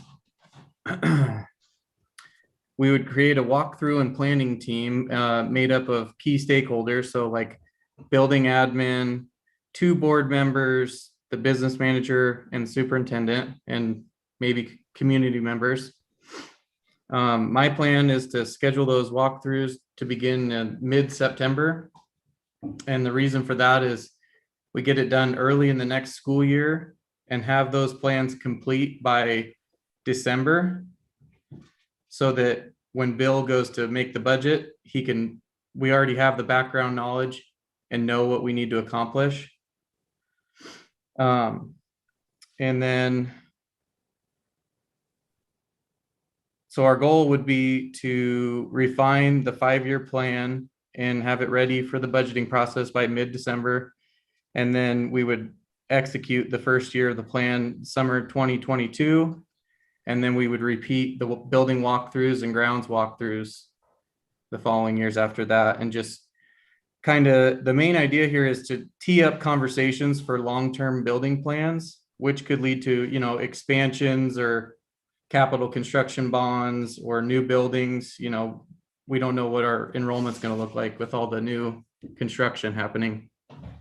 So that's kind of where I'm at. Questions? So in terms of budgeting for our current budget cycle that we're working on right now, I know in your last plan that went through 2021. Right. Is there anything outstanding from that plan that you're aware of, or that we need to consider in the current budget process? We had some siding work to complete out at Blodgett for the pump house and on the gym, but most of the materials have been purchased and they're out there. We just need to do it when the kids aren't there. So in the summertime, so we'll get that done in-house. After talking with Bill and Susan, it doesn't, because the budget is so up in the air. I think we're just going to hold off this year as far as big projects go. And then we'll kind of just play it by ear, maybe resume projects when school resumes after we really know what the budget's going to look like. Okay. Any questions for Joey? Yes, I have one and maybe just a follow-up. And I apologize, Joey, because I don't remember with detail what our previous facilities plan was. It covered 5 years though, is that correct? Right. Right. Did when you presented that plan, did we have were our capital assets like buildings, roofs, et cetera. Did we come up with an estimated useful life of those assets? Yes. I thought we did, didn't we? Yes. And I laid it out the first time, I think, for 30 years. And we talked about, putting money away each year, and saving for projects. And I think one of the comments from a previous board member was, well, wouldn't we just go out for a bond, at the 20-year mark? And they're probably right. We probably would, between the now and 20 years, we're probably going to have another bond, I would imagine, sooner than that with all the housing going in. But, it's really hard to do this facilities planning without a team and without buy-in from a large group of people. And it's not that I can't do it. I want everybody to be on the same page so that when we say, well, we're going to replace the roof on Clemens Primary School, and then somebody says, well, how come you didn't put a new turf football field in? You know what I mean? So when we need to justify all the dollars, and I want full buy-in from everybody before we spend, $200,000, $300,000. So. I totally agree. And let me just add a comment. I was on a board of directors of a homeowners association, a rather large development down in San Diego that was comprised of like 9 different villages, and some were single family homes, some were townhomes, some were condos, but each village then had their own financial requirements. And according to California law, state law, you had to identify, and this is for the safety and sake of new buyers coming into a development with common property, that you had to identify all of your capital assets and assign a useful life to them, and then set aside, I know we can't do that under our present funding process, but I appreciated, Joey, you commenting on that. But the state law required that homeowners or that village to put aside the funding to replace that capital asset, a roof or siding on common buildings in that per year, so that there was no surprises to somebody that just bought a condo and then they get hit with a $25,000 expense the next year to pay for new roofs or new siding and all of that. Right. But at least the plan that you have to identify our buildings, our roofs, our major capital assets, and the remaining useful life, and then add in inflation so that we could look, the board could look and say, okay, in 5 years, 7 years, 10 years, we need to replace the roof on Clemens Primary, and what that's going to be. Not that we can necessarily set aside those funds every year, because we probably can't due to the way the funding streams come in, but at least we could identify and be able to group those that are coming up, and you probably already do this, so that when a few years ahead of time, we can look, the board can look and say, yeah, we're going to have to go out for a bond issue to replace 3 school roofs or whatever. Yep.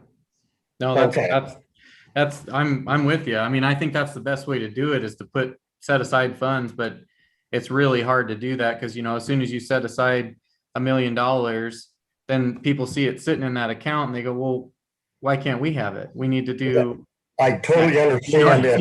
And Bill will tell us, you can't really do that, just like you said, because then somebody's going to say, hey, I want a piece of that $1 million. But I like your idea of the estimated remaining life of these assets and what it's going to cost to replace that when we think that end of life issue arises. So we can be looking ahead and knowing what's coming. So thank you. Yeah.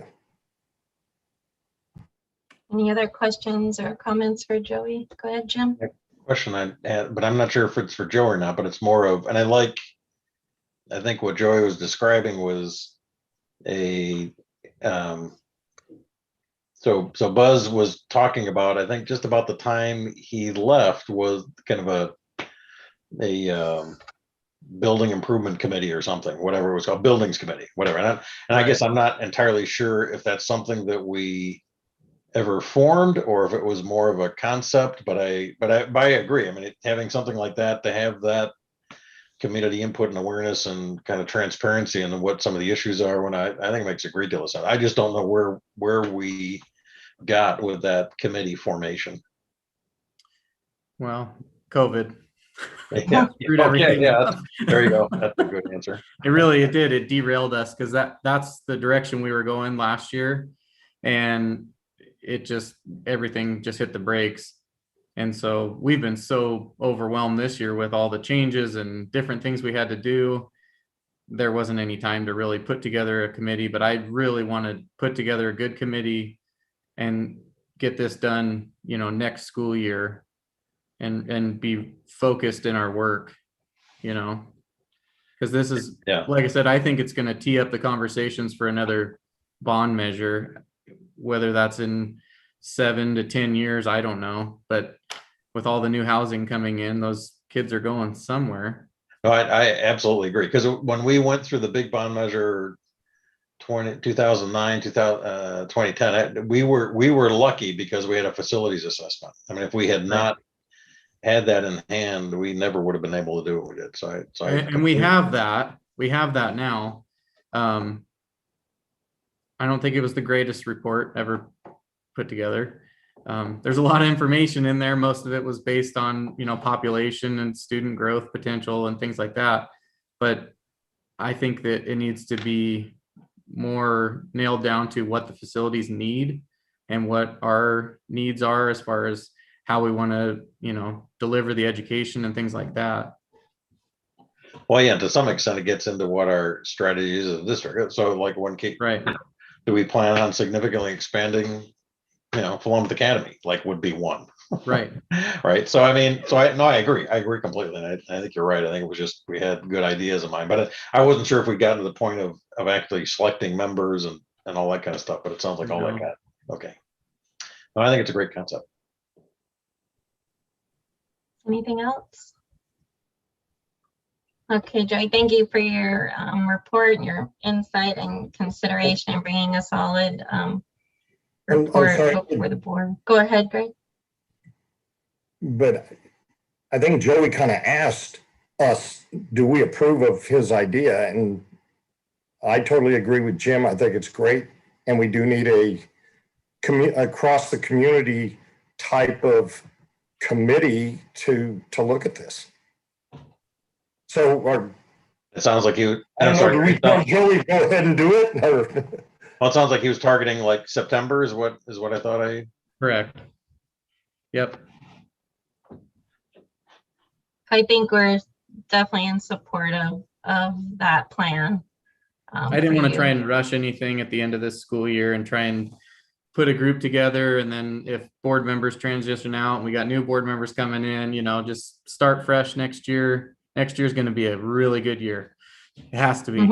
It can only go up from here. That's right. Yeah, we're going to get out that district lucky rabbit's foot, I think. Yeah, something. Okay, well, I think we're all in support of that plan, and we appreciate you considering all the input from the various groups you're looking at putting on that committee. I think that'll be very insightful. Yes, thank you, Joey. Yeah, I just wanted to add, I don't think we should gloss over the fact of how much Joey had to pivot this year and how much really fell to facilities to make it safe for our kids to come back. So kudos to you, because we all know things changed every day and you had to figure that out and take that lead and do things nobody ever thought we'd have to do. So thank you. Thank you. Okay, thank you so much, Joey. We appreciate all your work. All right, thanks. Okay. Next up, we have the technology update and long-term plan. I'm not sure who's starting with that? Yeah. Jennifer? And I. Yes. Jennifer and I are both going to be presenting here on the 5-year tech plan. Okay, go ahead. All right. Can you guys see our screen? Yes, thank you. Okay. So currently we're in our current E-rate cycle. So that's the first thing we're going to talk about is current E-rate cycle. So for this year, for E-rate, we're looking at purchasing and installing the remaining switches for the high school. This will close out the network infrastructure refresh that we've been going through, and the high school is the only school that's left to be finished. Along with that switches install, we're also looking at new backup UPS for the server room. This is something that was supposed to be done a couple years ago, but it never got happened.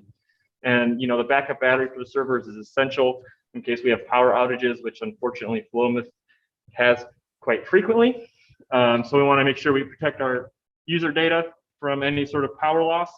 And also for E-rate, we're looking at 100 new drops throughout the district for expansion of our Wi-Fi system, which we already have purchased and is ready to be installed. Next up, we are looking at a new PA system for PMS, PES, and CPS. There's been expressed need from the schools to have these repaired and or replaced. The current systems cannot be repaired due to the age and scarcity of parts that, and so replacement is the only option for them. The new system will tie in a lot of the hardware that is currently already installed, but it also allows for us to expand as needed. So what that means is we can tie into other systems like a camera system or a door security system that has like swipe badge access. And you know, we can also install IP speakers and you know, emergency call buttons into the classrooms and stuff like that. So one of the things we're looking at is as we replace these systems, we like to see the emergency call buttons added to the rooms right away. You know, you never know what's going to happen in an emergency situation. It's good to have as many forms of communication as possible. After that, do you want to talk anything about that? You go for now. So besides the PA system, we're also looking at a new camera system to replace our current system, which has been in place for well over its natural life. It was originally purchased from Costco several years ago as a stopgap to the vandalism that was happening at the high school. It was never meant as a permanent solution, but we've been using it as such. So one of the things we want to do is we want to replace that with something that's more built for, you know, our district, something that's more robust and something that we can actually add on to as needed. So we're looking at replacing that with a system of 63 cameras, which doubles the amount of cameras that are in the district right now. I should stress that the old system is not repairable and it's quickly becoming unmanageable. As soon as IE is older versions of Internet Explorer are no longer used and they get phased out, we might lose access to our camera system. So it's another reason why we want to look to the future. Next, we're talking about Chromebook purchasing, and this is going to be yearly. We want to continue to purchase Chromebooks as our numbers grow as a district, and to replace those that have their licenses have either expired or they're damaged and lost, sort of thing. We also want to consider purchasing Chromebooks based on grade. If the district were ever to move to a 1-to-1 model, we want to get as much life out of our Chromebooks as possible, and so it might be best to assign it per grade level. Jennifer might have more to say about that when she comes up here in a minute. We also want to spread out the purchases of Chromebooks so we don't have to replenish our entire inventory within 1 year. So if we can spread out our purchases to do 100 to a couple hundred a year, as opposed to doing 700, 800 a year, it'd make it easier on the pocketbook for sure. Along with Chromebooks, we're looking at maybe doing a formal test of the 1-to-1 model in the checkout process. We're looking at maybe starting at 8th grade as a 1-to-1 rollout, and we would engineer the Chromebook lifetime to end when the student finishes their high school career. So 5 years is the standard life we're seeing for a Chromebook at this time. So we put into place, along with that, a device lost, stolen, damaged policy based on what other districts are doing. The Corvallis model might be something worth looking into that might work for our district. If the pilot program is successful with one-to-one, we would recommend going to all grades 8 through 12 with one-to-one devices.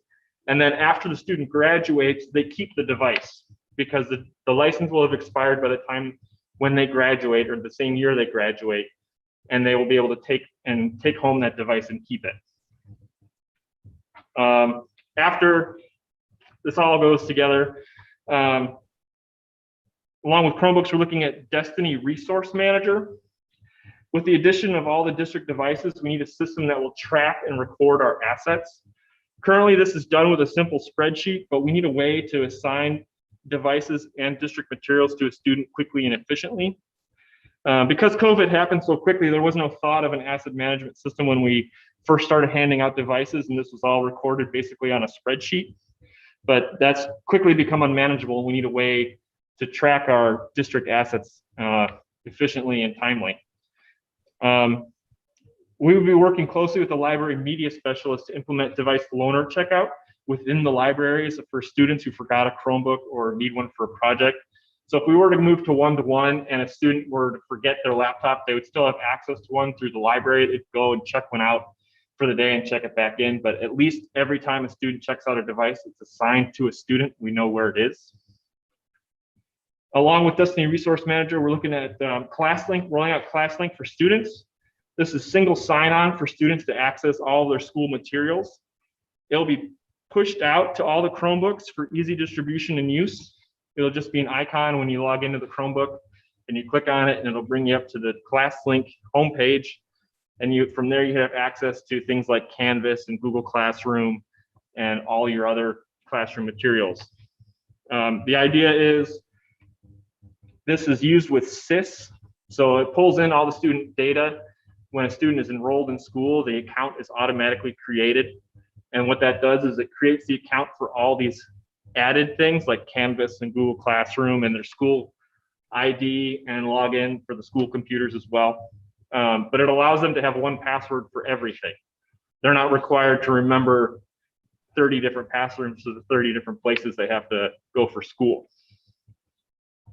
And then along with ClassLink for students, we're looking at ClearTouch Classroom Refresh. So we're looking at long-term of replacing our smart boards and projectors because they're quickly becoming cost prohibitive and continuing with, mainly because the technology is older and fewer manufacturers are making them. So the cost difference between an interactive touch display and a full setup for a smart board and projector is minimal. We're committed to ensuring that teachers get training for these touch panels. So it's not something we just want to throw into classrooms and can expect teachers to just take up 100% right away. Now, while these touch panels are very intuitive and they do have a lot of the same features that they're used to, there's a lot more features that would be beneficial to them and to students. They'll be able to interact with students who have their Chromebooks. Students will be able to sign in and share their screen. You can have multiple students sharing their screen to the same touch panel at the same time. So we're trying to bridge the classroom technology and the student technology to give a more interactive experience.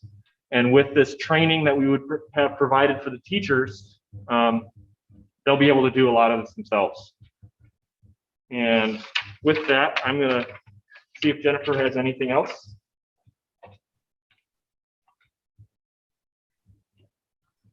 Hey guys, you have the plan in the handouts that we provided in your packet. You have the budget. It was a huge learning experience going through the budget and going through things that we have been spending and things that we're going to be spending in the future. We have a lot of COVID expenses, COVID related, I should say, like Google Voice and Zoom, and several other softwares we've adopted. We are fully looking at those to see what's going to happen next year. Just like everything else, we don't know what we're going to be, what model we're going to be in when we come back to school next year. But we do know that we want to move forward on some of the things to get us to a one-to-one take home for a section of the school, of the students.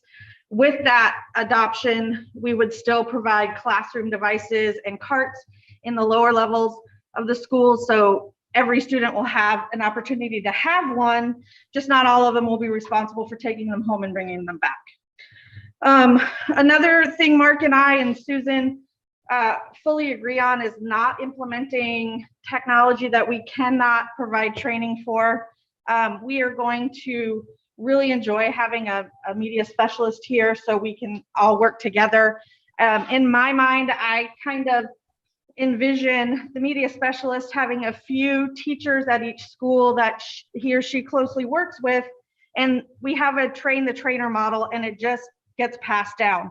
We need to definitely have professional development days assigned to technology so we can make sure we have the opportunity to provide the training.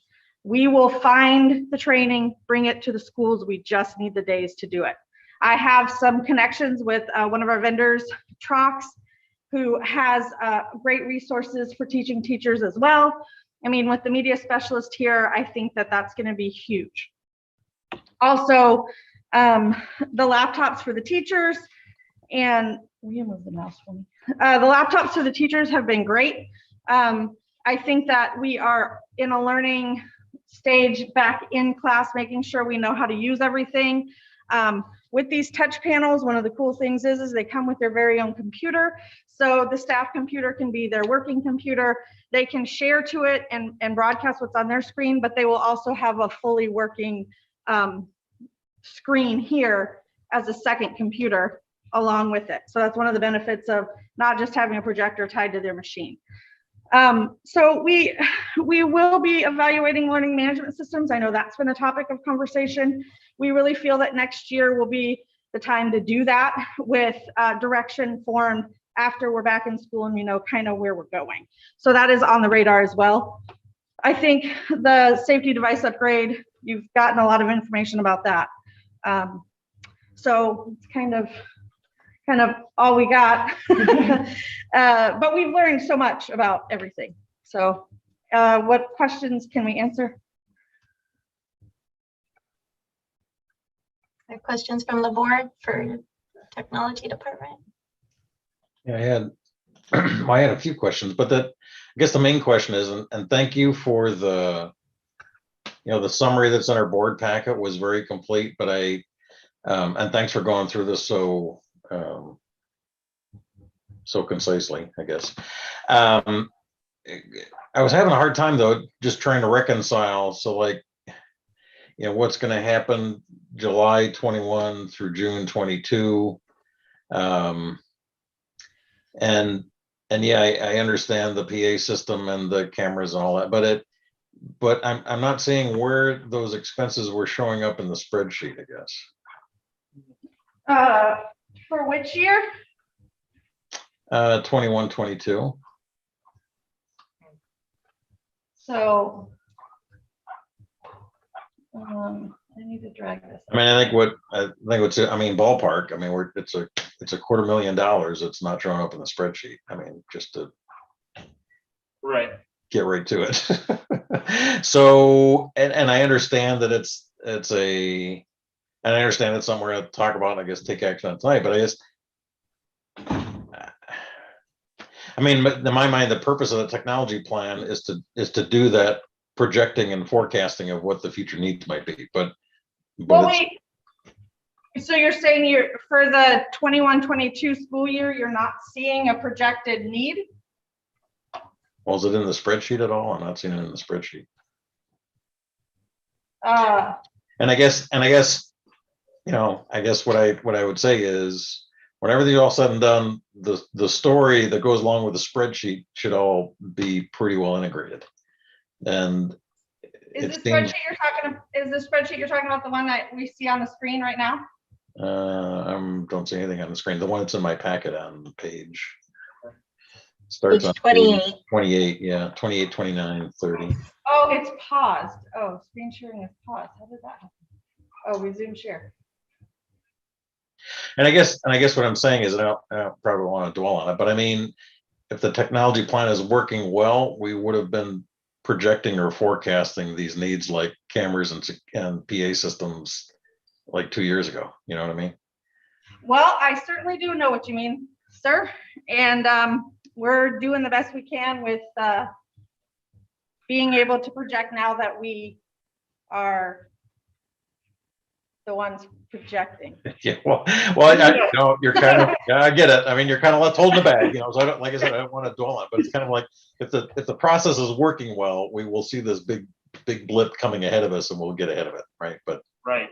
But it's good. I'm glad you're pointing it out. I'm glad we're getting to it. It's more of an improvement process for the technology plan and technology forecasting process, I guess is what I'm thinking.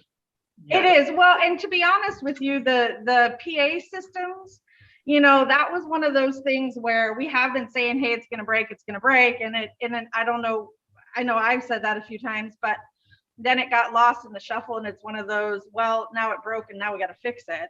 And I so, thought we authorized fixes a few years ago. So that's where I'm kind of like, I don't. You authorized probably fixes of the current system, but now we're at the point where there are no fixes for the current system. There's no parts, like they're from. Yeah, which leads me to believe we didn't spend money wisely a couple of years ago. It could have been. I won't disagree with you there. Yeah. So anyway, it's not, like I said, it's not that. So I'm glad. It sounds like you two have got a really good handle on it. Great work on the technology plan. It's more of like process improvement, and maybe maybe modeling this something like what Joey was talking about with facilities is just kind of an ongoing. Hey, where do we need to make investments in technology, and let's kind of get ahead of the curve so we're not. Absolutely. Be more proactive, right? Yeah, kind of last minute authorizations of big dollar values, just kind of like. Yeah, and the 2021 was really hard to. We kept it in there because there's some current expenditures, but it was really hard to catch up on because everything was flying off the shelf at the last minute. So fair enough. Yep. But we did leave it in there, and then projected 5 years out. So it's just kind of an added bonus of what we've done already because we've accomplished quite a bit. Yeah. Keep up the good work. It's just I get the sense that it's a big hole we're digging ourselves out. So. Yep, but we got big shovels. Mark it on. Yes. Good. Yeah. Good job. Okay. Any other questions? Any other questions? One other, I guess, question and or comment. I appreciate the presentation very much. Also appreciate the spreadsheet. One comment, I guess. I know we've spent a lot of time talking about one-to-one and different stuff like that, but I hope that we are seemingly historically one of the areas that the district has struggled with is what I would call, the backbone or the infrastructure. So where we sometimes spend money or time is on one-to-one on the shiny parts, but not on the parts that then make those one-to-ones useful. And so I just want to ensure, at least from my perspective, I want to make sure we're investing adequately, if not beyond adequately, so that we don't fall behind on the infrastructure piece. And that, reading through the spreadsheet, I can see many of those components, but I guess I'm just advocating for that. Not necessarily looking for an explanation because I think it's in there. And then the other piece that I guess I would just concern maybe ourselves with is looking at the long-term forecast, and kind of to Jim's point, 5 years out, we're looking at spending, not quite twice as much as hypothetically right now. And I imagine things are only going to get more expensive. And I wonder if we as a district should be more aggressive. And I recognize that, that means more dollars, but, more aggressive now to get ahead of things and having our spreadsheet numbers decline, knowing that probably with inflation and pricing and unknowns that we can't know now, we may have those expenditures. So just a I don't know that I have the solution, and Bill, I can't see him on my screen, but probably is trying to figure out where he would find those dollars. But just a couple considerations that I think we might think about. Well, I'd like to speak to that a little bit too, because this was really eye-opening for Mark and I, just to see it all together. And we have many spreadsheets now, and a calendar of renewal dates, and our OCD together has been great. But there are so many things with technology. It's not like, ramen noodles. You can buy a whole bunch of ramen noodles and they're going to taste good for a really long time. Like, we can't buy technology like Chromebooks and things like that way ahead of time, because the software and the hardware and the needs are outdated. We don't want to stock up on Chromebooks if we have money that are all going to expire at the same time. So I've noticed a considerable amount of our money is also licensing year to year for different softwares that we use that we can't really pay up on. I do know that we tried to really go through technology, the infrastructure, and pick out, and we've like done so much that now we're just going to be on a little bit of a refresh, and we couldn't really even pinpoint the next time that we're going to need to do a large refresh because it's past the 5-year mark.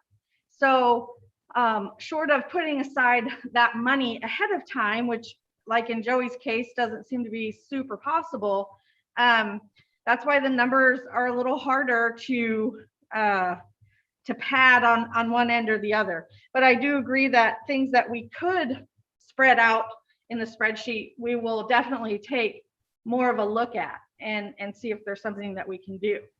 Because watching these numbers go up was a little shocking. Yeah, no, and fully understand that. Yeah, you can't buy things, buy a computer now and expect to open the package 5 years from now, and fully appreciate that. And again, appreciate the intentionality of progressive replacement, recognizing that all those pieces. Just a couple things where I guess I'm encouraging us to be thinking about that backbone, which sounds like we are, and I appreciate the explanation of kind of not being able yet to see the next big thing. So again, I appreciate all the effort. Thank you. Jennifer, just a comment, kind of what I mentioned to Joey in terms of inventorying the capital assets and then making an estimate of end of life and when are those then going to need to be replaced or whatever.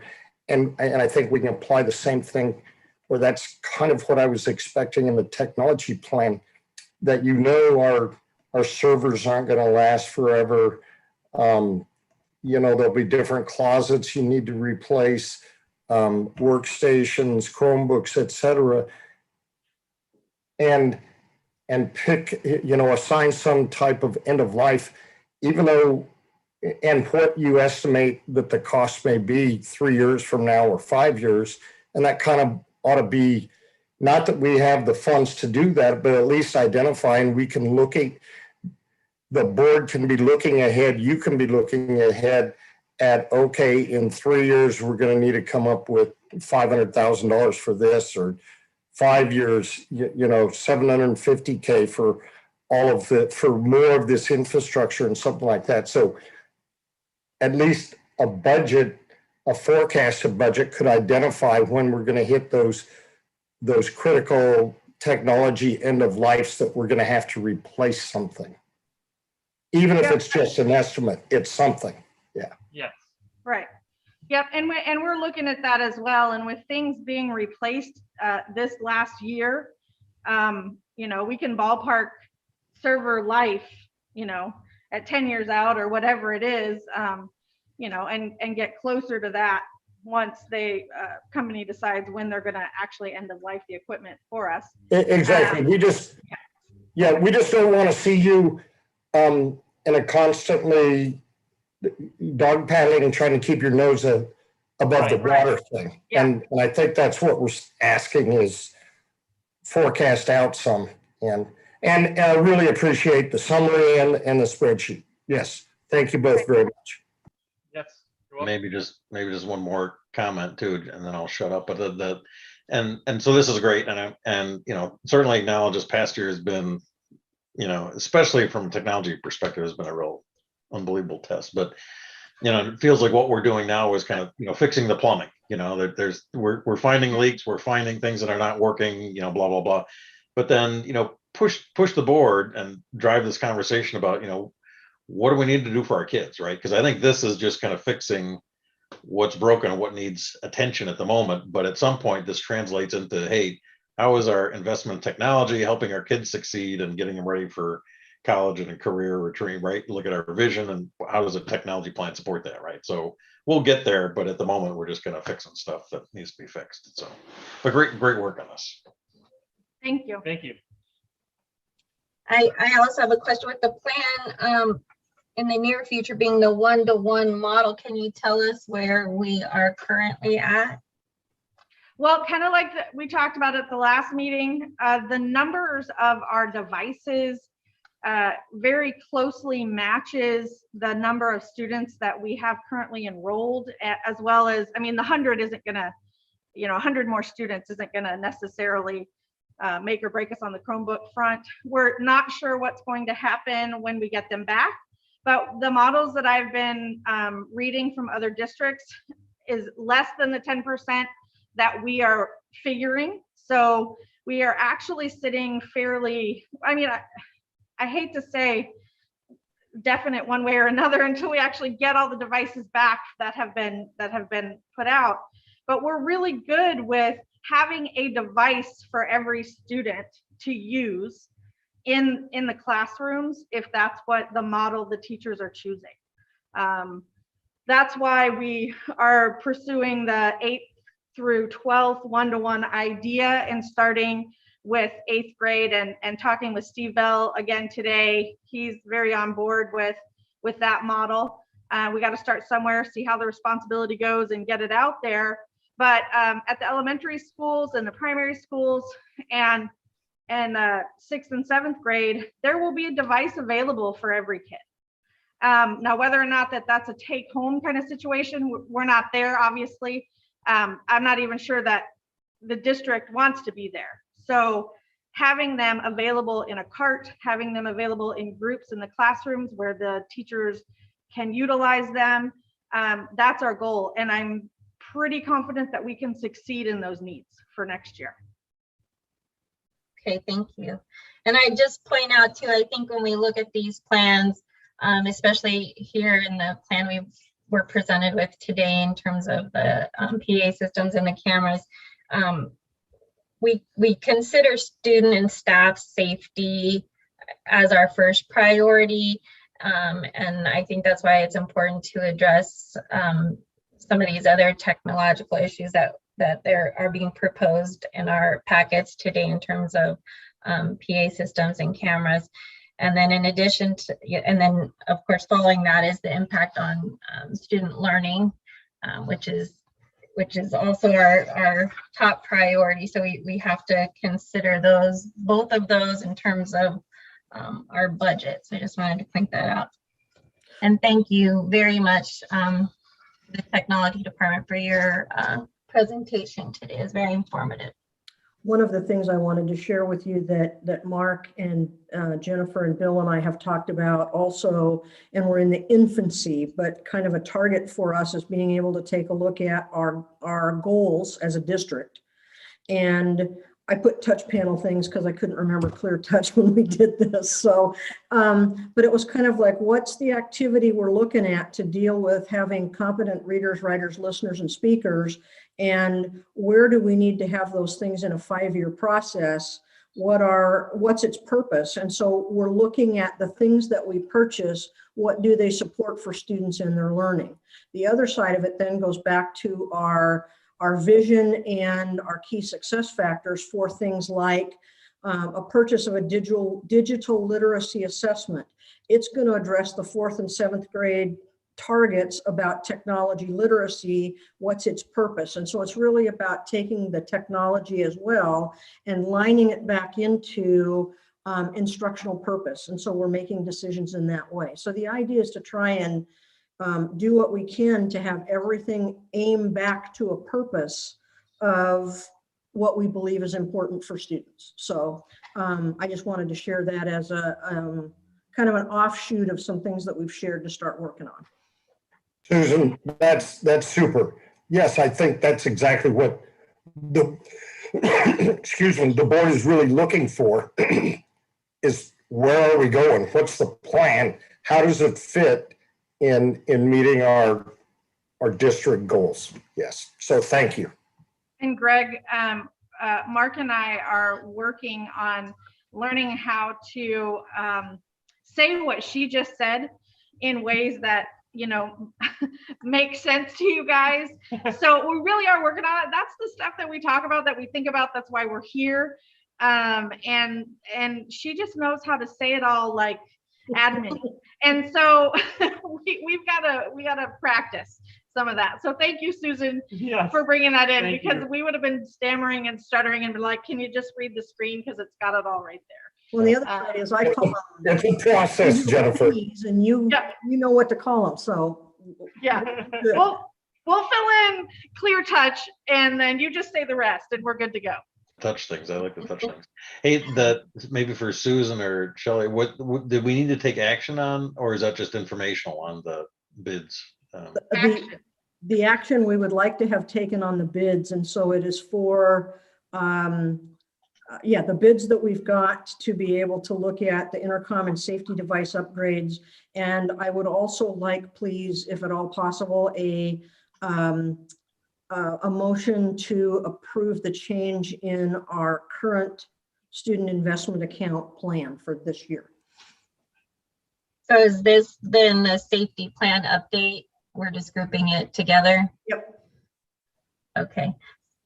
So then I have a question with regards to what's on the safety Fire away. plan. Okay.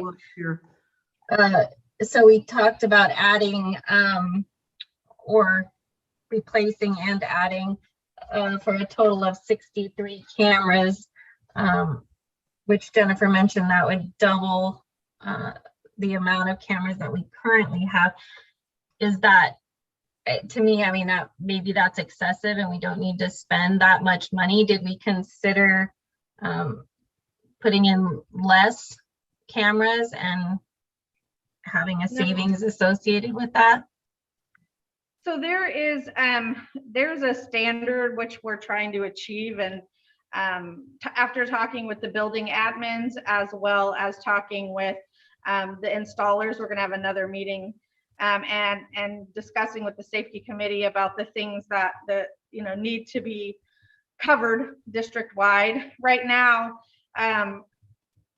that doubling is probably a good starting point, and I would expect more in the future. And the camera part isn't necessarily the most expensive part per camera. It's all the work that it takes to get here. So we might as well look at covering all the areas that we want to cover district wide. That would be, the district office, as well as, more outside cameras with the fields, with our technology building, the maintenance buildings. I mean, so this just really expands the capabilities of providing a very safe campus in all of our areas. Okay. That was my only question. Go ahead, sorry. Yeah, I feel like if we don't sort of hit a larger goal, we're just going to be in the same place a few years from now, trying to add on to a system and patch it together with new pieces that don't actually fit. So I'm comfortable with getting more cameras now to start with. I was going to ask just kind of a tactical question here. So we got 3 different vendors, 3 different prices, and I don't know when we make a motion exactly what that motion would be, but I know when we did the bond work early on, the Cornerstone would talk about the apparent low bidder, because you get these bids and it includes this and excludes that, that this is that and that's extra. So some amount of digging to kind of figure out which at the end of the day is going to be the better deal for the district. Is that part of the process that still has to occur? We definitely evaluate more than just price, Jim. We evaluate the ability to expand. We evaluate the ability to manage, we evaluate the ability to support moving forward. There's all different components in these. And so we didn't just go with it because it was the lowest bid is what I'm trying Yeah, to say. and I guess what I wanted to say is I'd like to be able to make a motion and approve something that gives you the flexibility of determining the best deal for the district. It may or may not be the one that's the lowest price, right? Right. So I don't know exactly how to do it. Maybe we just say not to exceed something. I don't know. Sure. You just approve whatever you think is good there, and we'll get the best stuff.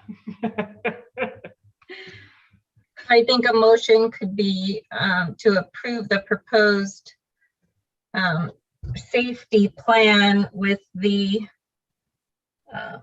cost for the camera system not to exceed $138,400. Yeah, that's kind of what I was thinking, I guess, was, yeah. Because the PA system, that's already laid out for us, so we don't have to specify that. Right. Okay. So we'll do this, and the other one you have Susan separately, if that's okay, just to avoid confusion. That would be perfect. Thank you. Okay, so would someone like to make a motion for the safety plan proposal?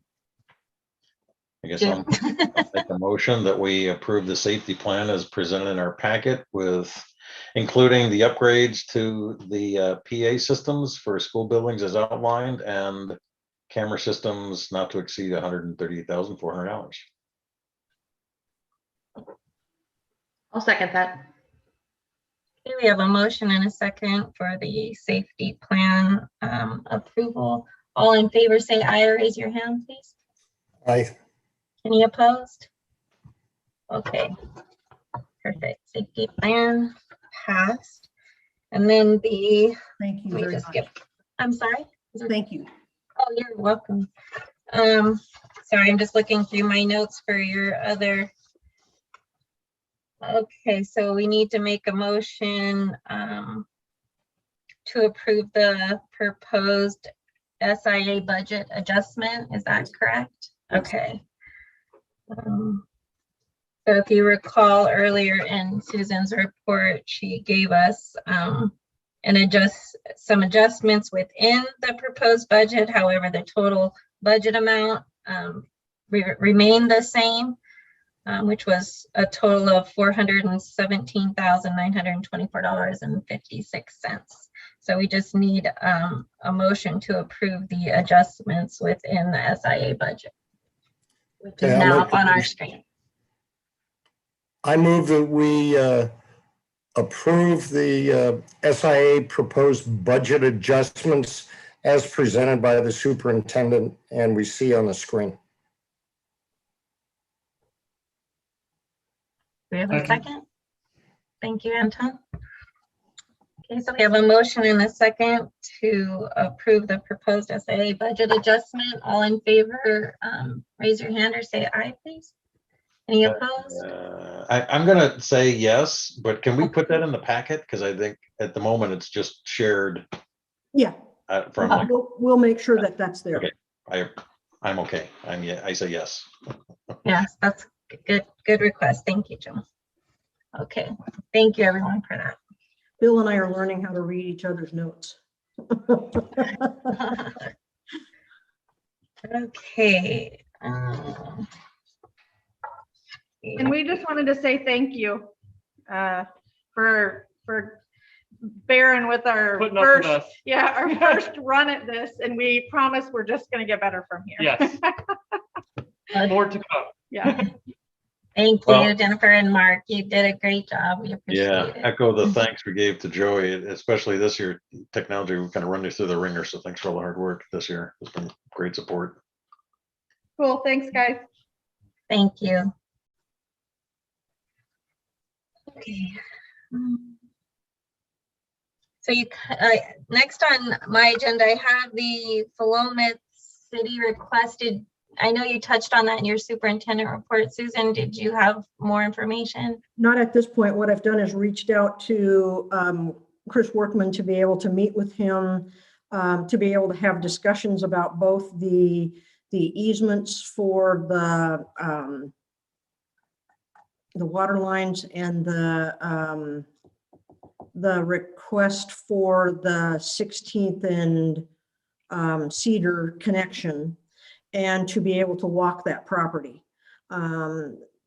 We believe that there's more taken away in terms of property and more in jeopardy of the PES playground than what's shown within the drawings. And so we want to be able to walk it and see what it looks like before proposing any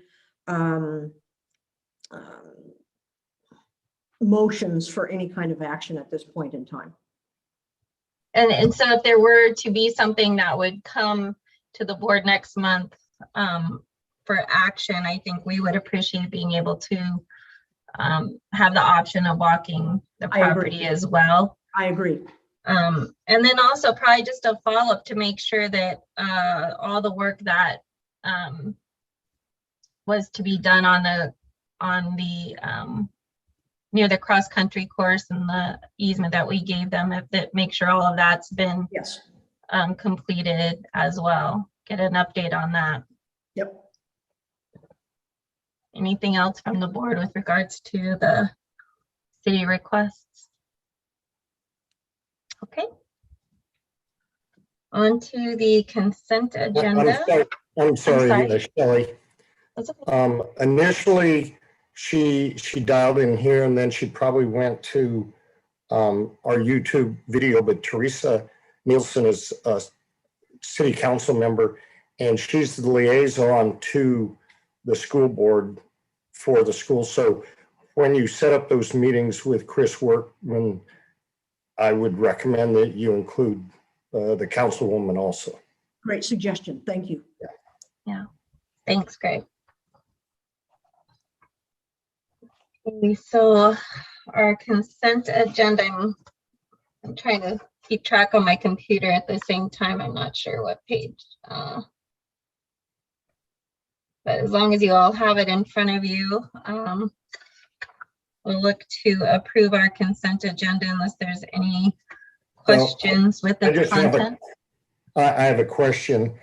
On the consent agenda, under paragraph E, out-of-state travel, it states boys and girls travel to Ketchikan for the basketball. Well, it says for tournament. We know it's the basketball tournament because we saw the boys basketball tournament request, but I didn't see anything on the girls. So yeah, I didn't either. Based on this here, I guess we're to assume that the girls are requesting to go also. They are requesting to go also. I made a request for a copy of that agreement and hadn't received it as of prior to our meeting. So I only have the one that I have received, but I know that both groups are interested in going to the same tournament. I guess we need to ensure that we see a copy of that. I would agree. That request. Yeah. The other thing that we have talked about that I referenced was wanting to make sure that if COVID protocols change and there's an inability to travel, what does that mean? And the other thing that's been put out as a reminder is that at least 2 weeks prior to the departure date, that the athletic team overnight request, which was the multi-page form that has chaperone names, who's responsible for, what's the emergency plan, what's the supervision plan, what are medication administration, the nighttime itinerary and supervision, all those things that will get completed before the travel happens. And so all of that has been put out on the table as well. Yes, thank you for both teams. Yes. I had a question, maybe for Bill, before we get to a vote or whatever, but that there are a couple pretty significant checks to Second Gear LLC. I don't know, like 85,000 or something. I've never, most of these bills I can recognize, they look pretty reasonable, but what's that all about? Second Gear? Second Gear is the vendor we purchased the Chromebooks from. Ah, okay, perfect. Name I didn't recognize, so thanks. That was a pretty significant dollar. Just keeping you on your toes, Jim. Yeah, thanks. That was a good one. I saw that and wondered that too. I thought it was sports or something. Yeah. Yeah, I thought it was like a motorcycle thing. I don't know. Yeah, we're Bill buying motorcycles. Harley or something. That's the new busing system. We have spent a significant amount on Chromebooks, and that was, I think that was our point. I have 175,000 since December, which is quite a bit. So hopefully we are close to the one-on-one, because we are spending a significant amount with second year, that's for sure. And we've actually been building more to a kind of a 1.5. And what that does is that allows us to be able to send things out, but it also allows us to be able to maintain some specifics in the schools for small group activities or things like that for kids who are in class, so that we're not just reliant on everything going out and having to be brought back and forth, or assuming that everyone's in a CDL environment. So we wanted to make sure that we upped that ante a little bit in order to be able to make sure that we still had use in classrooms for small groups and things like that. Okay. Any other questions or concerns with the consent agenda?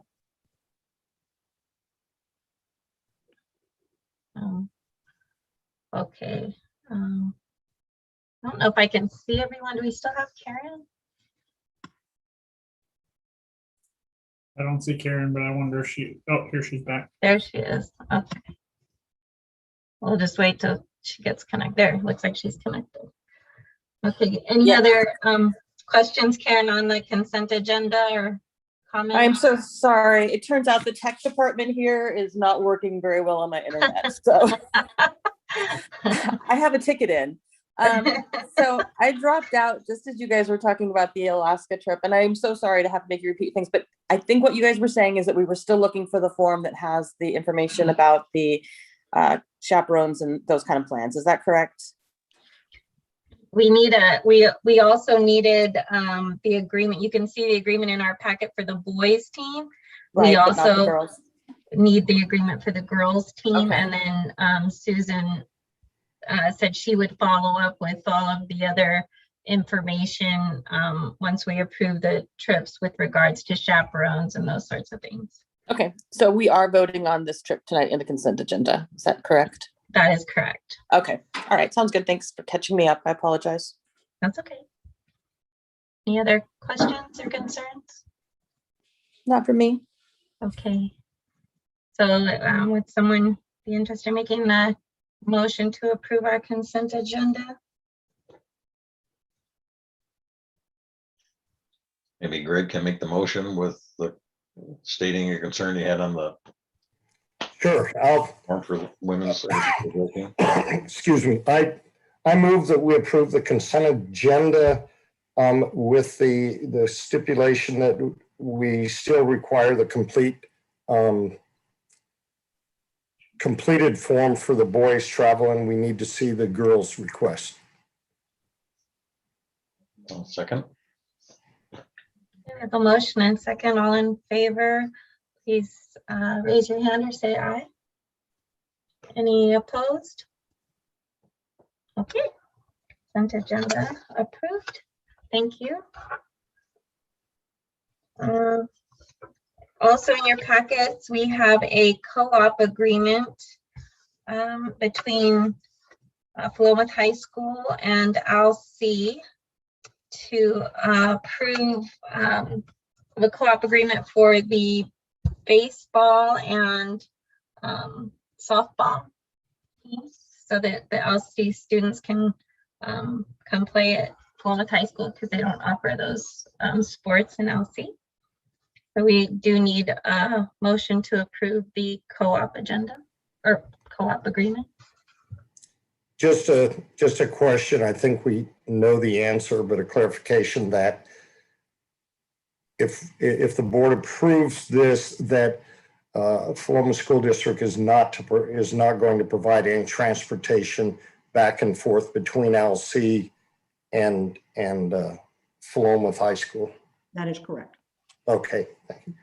Well, I move that the board approves the co-op agreement for both softball and baseball with LC High School. Okay, we have a motion and a second to approve the co-op agreement between PHS and LC. All in favor say aye or raise your hand, please. Any opposed?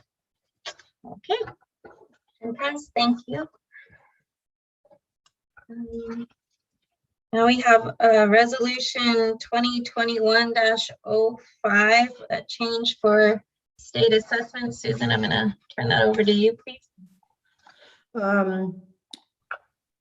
As some of you know, the Oregon Department of Education had put in a request to the U.S. Department of Education to not have state testing this year. That proposal was declined. And so they went back with another proposal that asked that grades 3 through 6 only have to participate in one test. And that was state determined.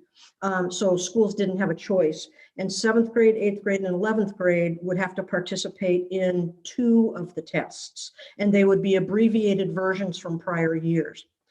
If you've watched the news recently, there have been our big kids across the state, namely Portland Public and Salem Kaiser, who have, their boards have publicly declared that they will not participate in state testing this year. Not any other things with that. They're just saying we are not doing it. And so my newbie question to the state was, will there be sanctions in any way to these districts for opting out of participation in the testing at all? And what most people are thinking as the clock ticks through the year and testing must be on site, that it's taking away valuable instructional time for our kids. So when I went to the state and asked that question, they came back to me and said, let's see, where was it? The response from ODE to me was, we do not expect any fiscal consequences for districts. I don't like the word expect. I like the word it will not.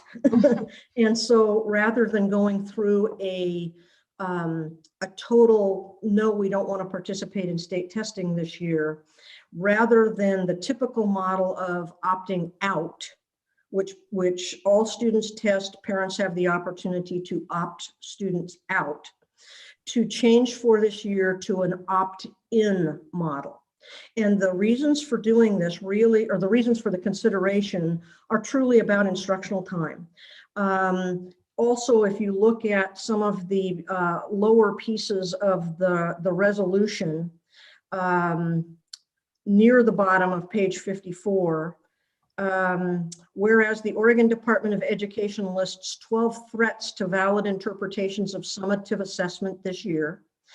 And the next one, whereas ODE has itself applied to the U.S. Department of Education for a waiver of summative assessment, stating in the recent waiver application, without uniform testing conditions and adequate participation, summative assessment results would misrepresent achievement within Oregon and would undermine confidence in the statewide assessment and accountability system.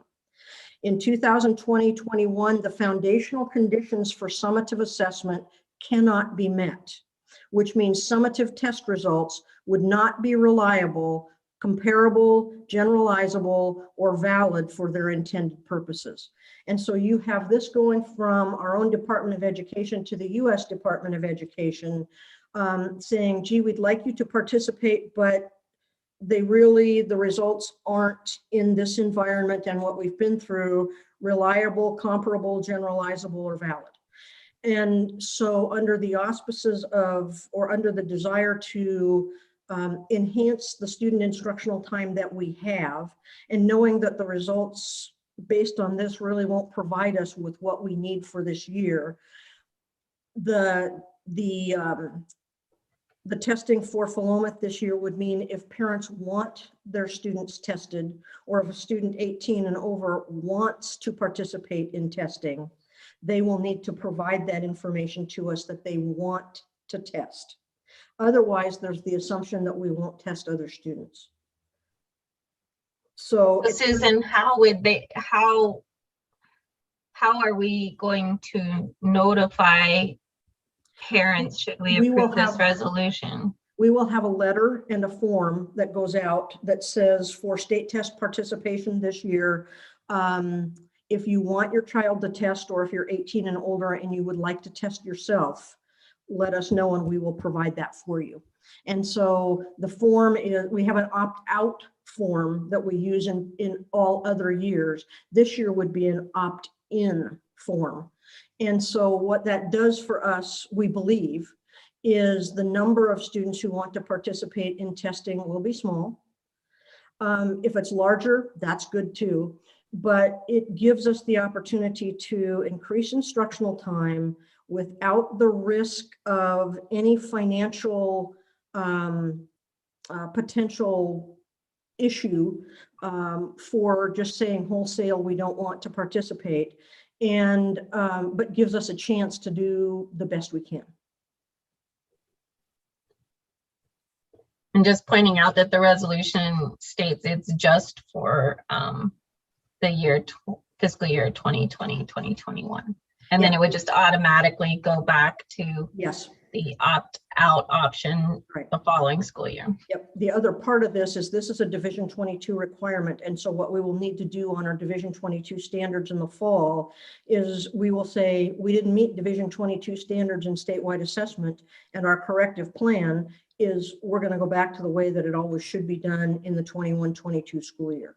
And so it's a simple correction, but there's, as the time has gone on between the state getting awarded their waiver, it puts the press on us to really have just the month of May to get all students through testing, and it all must be done on site.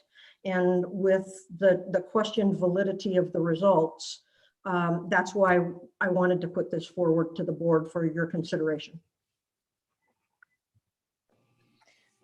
I'm curious, doesn't or won't, I'm trying to do this on my phone now, won't having some test results give us an idea of where we need to start in the fall, like where our deficiencies might be? And I think we're getting a more reliable look at that from the classroom assessment that's going on with students as the year has gone on. So the easy CBM testing and some things like that, I think, are giving us much more reliable information with which to move forward. The other thing is by a move down to one test per grade level. For instance, 5th grade would be tested in science. So we wouldn't get the information for language arts or for mathematics. We would just get information for those kids for science this year. And so it's kind of a mixed bag about the benefits or not. And we may be surprised. There may be people who say, yep, we want to participate.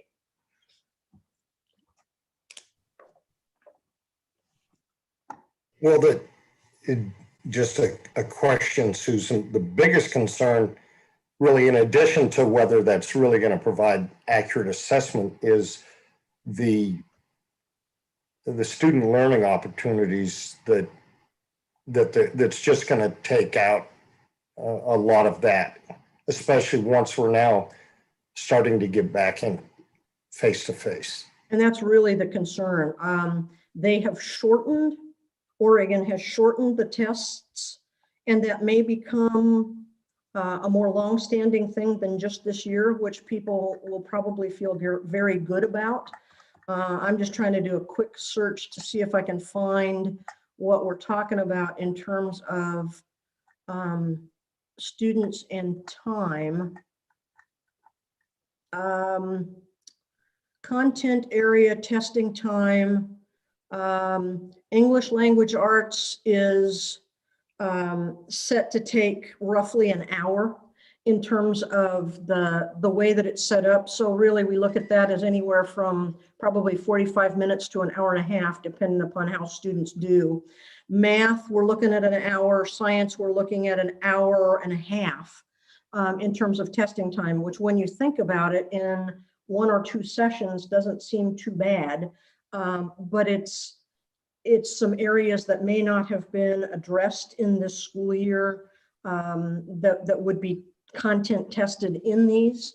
And it's setting it all up. And if you have to look at all your CDL students that you need to bring in and schedule a test for, it's just a lot of information. Normally we start our testing right after spring break when we do this on a typical year. And especially if we stay hybrid, and even bringing students in for what would be a slightly shorter day, it just takes away, it has the potential to take away from an opportunity this year for which we may not see a whole lot of benefit. It's a tough call. It's not a tough call for me. No, it isn't for me the either. only thing I was going to ask is, you think going the route of opting in is better than just declaring we're just not going to do it at all? I mean, that's kind of where The only thing, and I really think that the state will promise, I mean, and they can't go absolute. The only thing that catches me, and I mean, again, it's your decision to be able to do this, is when they say to me, we do not anticipate or we do not expect any financial repercussions as a result of a decision not to test. And that we don't believe just kind of sits weird for me.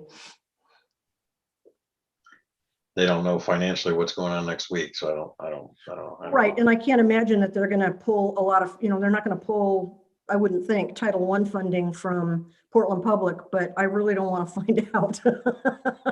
Well, it seems like then they got a whole bunch of other lawsuits to deal with. Yeah, I mean, there's a lot to it, but my question really was, if you want to ask me to test and these school districts have no penalty for not testing, I'm going to have a lot of angry teachers and a lot of unhappy students that could be doing things that in this year keep relationship going, keep learning going, and things like that. Yeah, it seems like they could be doing a lot of things that could be a lot more helpful and productive and constructive for the kids. Just like, and then the complexities you raised too about just, even if you were to do this, implementing it's going to be a challenge. Even with the opt-in, I kind of wonder if that's going to be pretty disruptive. But and what we'll do with that, the idea is we would look at training probably our school counselors and maybe one other person from a school that would be able to be available for that. So rather than every classroom teacher, we would look at some ancillary folks to be able to take on any of those that might choose to participate.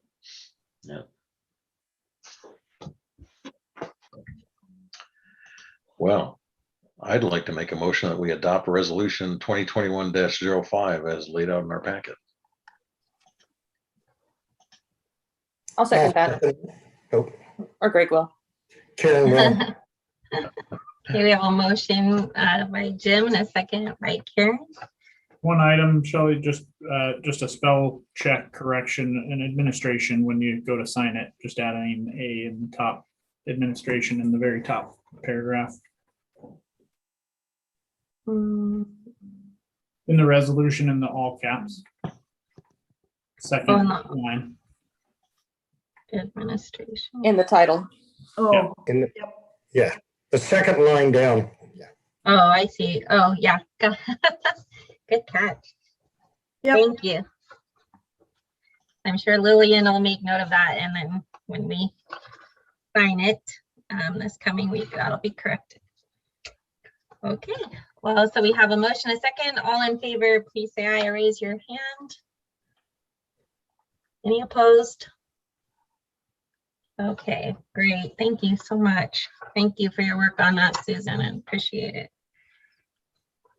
Okay. On to board, any board reports or board thanks?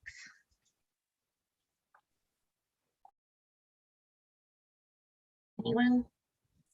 I'm happy to go first. I know there's lots of folks to thank. I know we, had our teacher appreciation and certainly want to, highlight that, but also, all the folks who've participated on committees in addition to all the other work, the graduation committee, the calendar committee, I know we've heard from tonight, but I know there's been, infinite number of other people who have participated with the Ready Schools Safe Learners, and probably any number of untold other groups that have taken them time beyond all the effort they've put in. And I just want to say thank you to all those folks. Wanted to say thank you to all the folks who've helped with fall sports. I know that we had, successful seasons for a number of our student athletes, and I know there were a lot of supports outside of just the coaches who certainly put in lots of hours, and others, but people helping with gate and different stuff. So just wanted to take a moment to say thank you to all those folks, and to congratulate the student athletes who had were able to participate. And I know we're moving into hopefully a couple more seasons for our other student athletes. Okay, I'll go. Already thank Mark and Jennifer for the work on the technology plan update, but I would like to give a special thanks to our nurses, Tina and Lori, for what we hear from our superintendent, the extraordinary work and effort that they're doing, and to please continue doing that. And to Joey for his words and where he wants to go with the facilities plan. I'm very encouraged by that. Anything else? Okay. I'd just like to echo what both Anton and Greg said, and thank Joey for the facility update, and Jennifer and Mark for the technology plan, all the committees. And also, as Anton said, thanks to the coaches, and great job to our fall sports athletes. We had some incredible performances this year with our teams, and I think that just shows how much they were ready to get out there and compete after not being able to for such a long period of time. So congratulations to all of them, and good luck to everyone with their spring sports, followed by winter sports, which again makes no sense, but I'm sure everyone will just be happy to play. So any requests for our next board meeting agenda? I have one, but I think Susan's already planning on it, and that would be as much as we know in terms of a plan for our summer school sessions. I know she's already working on it and looking at it, but it's going to be very busy between now and the end of the school year. Most definitely, we'll come back with that. We're in the throes of it right now. The finances that we will get, applications will come out April 26th, and they're due May 10th. And so we've got a very short turnaround. So we're very much in the planning stages of that. Super. Thanks. And I know Beth mentioned, possible credit recovery time at Philomath Academy. I'm not sure if there's something related to that with the high school, but that would be something of interest to us as well. It's joined. It is for all 9 through 12 students. And okay. We're looking at the June time period right after school is out, while it's all fresh, to really focus on credit recovery and those kinds of opportunities for our high schoolers. And then we'll look at a K-8 enrichment / academics, because the real focus is about enrichment opportunities and things to be able to get students to come together, have those kind of positive opportunities, and get some good experiences, as well as some academics. And we'll also do some credit recovery on that end, as well as a focus on some K2 literacy camp kinds of things also. So there's some pretty exciting stuff in the mix. Okay, so yeah, if we can include all of that, that would be helpful so parents can plan, go ahead and start planning for August if needed. Okay, any other requests? Okay, our next board meeting is scheduled for May 17th from starting at 7. Looks like that's all we have. Anything else before we close out? Okay, thank you everyone for your input, all the reports, and for joining us this evening. We appreciate it. Thank you. All righty, good night.